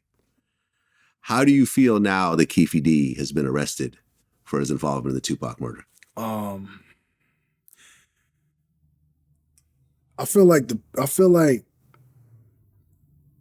the individual that killed Tupac is dead. Right. So arresting Keefe D after all this time for his role or his not role in, the death of Tupac, pointless to me, because the person that killed Tupac got murdered. Yeah, and if you're from Compton or you're from LA and you're as deep in the streets as I am, then you know what's up. Yeah, I've known about the Orlando story. Who killed Tupac, who killed Biggie is no mystery to niggas that live in LA, man. Biggie, I don't know. I'll be honest. We gonna keep you in the not know. And you can keep me in the not know, that's fine. I'm okay with that. But the Tupac story I've known for a good 15 years. Yeah. And listen, I did the interview with Keefe that basically laid out the whole story, but this was after he already wrote a book about it. Right. But you don't think that they didn't know that Keefe D was there, had anything to do with it? They knew the whole time. He had already he had already confessed to it. Right. In the proffer agreement. But his deal with them people ran out and now they feel like they need a scapegoat. I don't fucking know. Who knows? Well, I think it comes down to publicity. Publicity. Everybody, like I have police security that tell me, like NYPD security that say that they go into meetings and the chief of police say, okay, these are the stories that are on social media. We're going to focus on these ones. And the other ones we'll get to them when we get to them. So the millions of views that the interview got and all the other interviews he did put it on Las Vegas's radar. And here we are. So you got him arrested. Well, I mean, my interview, I'm sure has some sort of contribution to it, but he decided to do the interview. If you're going to be involved in a murder and you want to write a book about it, I don't have a problem interviewing you about it. Yeah. It's not like I dug up the story. So basically, he got himself rap. I think most people would say that. Talking too much. Yeah. I mean, again, man, Keefe D, Compton, the history of it, I like to just leave it where it is, man. And yeah, but I don't think it does. I don't think it does anything arresting him at this point. Have you ever met Keefe D? Nah. You ever met Orlando? I seen Orlando when I was younger because we got some mutuals. But I was younger. I was younger than them. But yeah. Compton ain't that big. Right, so, that's what I'm saying. Yeah. Compton is Compton. Yep. Well, Game, our first serious interview in our 20-year relationship. 20 years, man. 20 years. 2 decades. Yeah, man. And here we still are, man. We're still in great shape. We have families. Yeah. We live comfortably. Our families live comfortably. We're still making an impact. And we happy, this, man. You know, in this thing, and we're still happy. We're still standing. A lot of people tried to tear us down over the years, and it didn't work. Yeah, nah, it definitely didn't, man. And you know, love to all the people that got torn down by this wretched industry, because you know this shit, man. We've been in this a long time. And this is why, like, the way that hip hop is now and these new artists, man, I look at them and I just be like, man, y'all have no idea what it took for the state of hip hop to be what it is now, like how it got here. You know? I mean, Gabe, man, listen, regardless of what anyone says, you saved the West Coast at one point. The West Coast, you know, could have ended up like some of these cities where the spotlight was very bright on them, and then these days it's just not bright at all. Well, I don't think nobody saved it after me. It hasn't been saved again. It just been Kendrick. saved. It wasn't saved. Like I was still, again. I see what you're saying. Here's the thing, man. When Kendrick came out, you like the timeline that you read off, you know, right. on your It laptop. was on your album. But I was still #1 on Billboard. Yeah.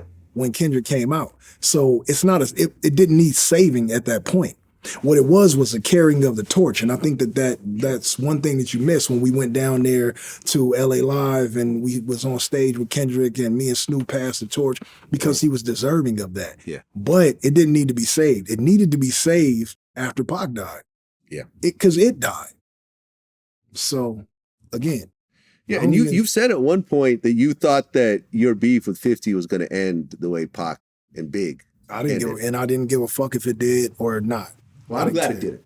Yeah, I mean, at this I'm glad it did it. At this point, we all glad it did. Man. I'm glad it did it because both of y'all are still striving. Both of y'all still doing well. Both of y'all have fans. And, I've always been a fan since day one. Since the first time I heard you, I'm like, yo, this dude is dope. I'm going to fuck with him in whatever way makes sense at the time. And look at this, 20 years later, we're still fucking with each other. And you're doing big productions now, man. And I just remember DJ Vlad, the actual guy that knew how to DJ. DJ. Not saying you don't know how to DJ no more. I probably don't. It's been a while.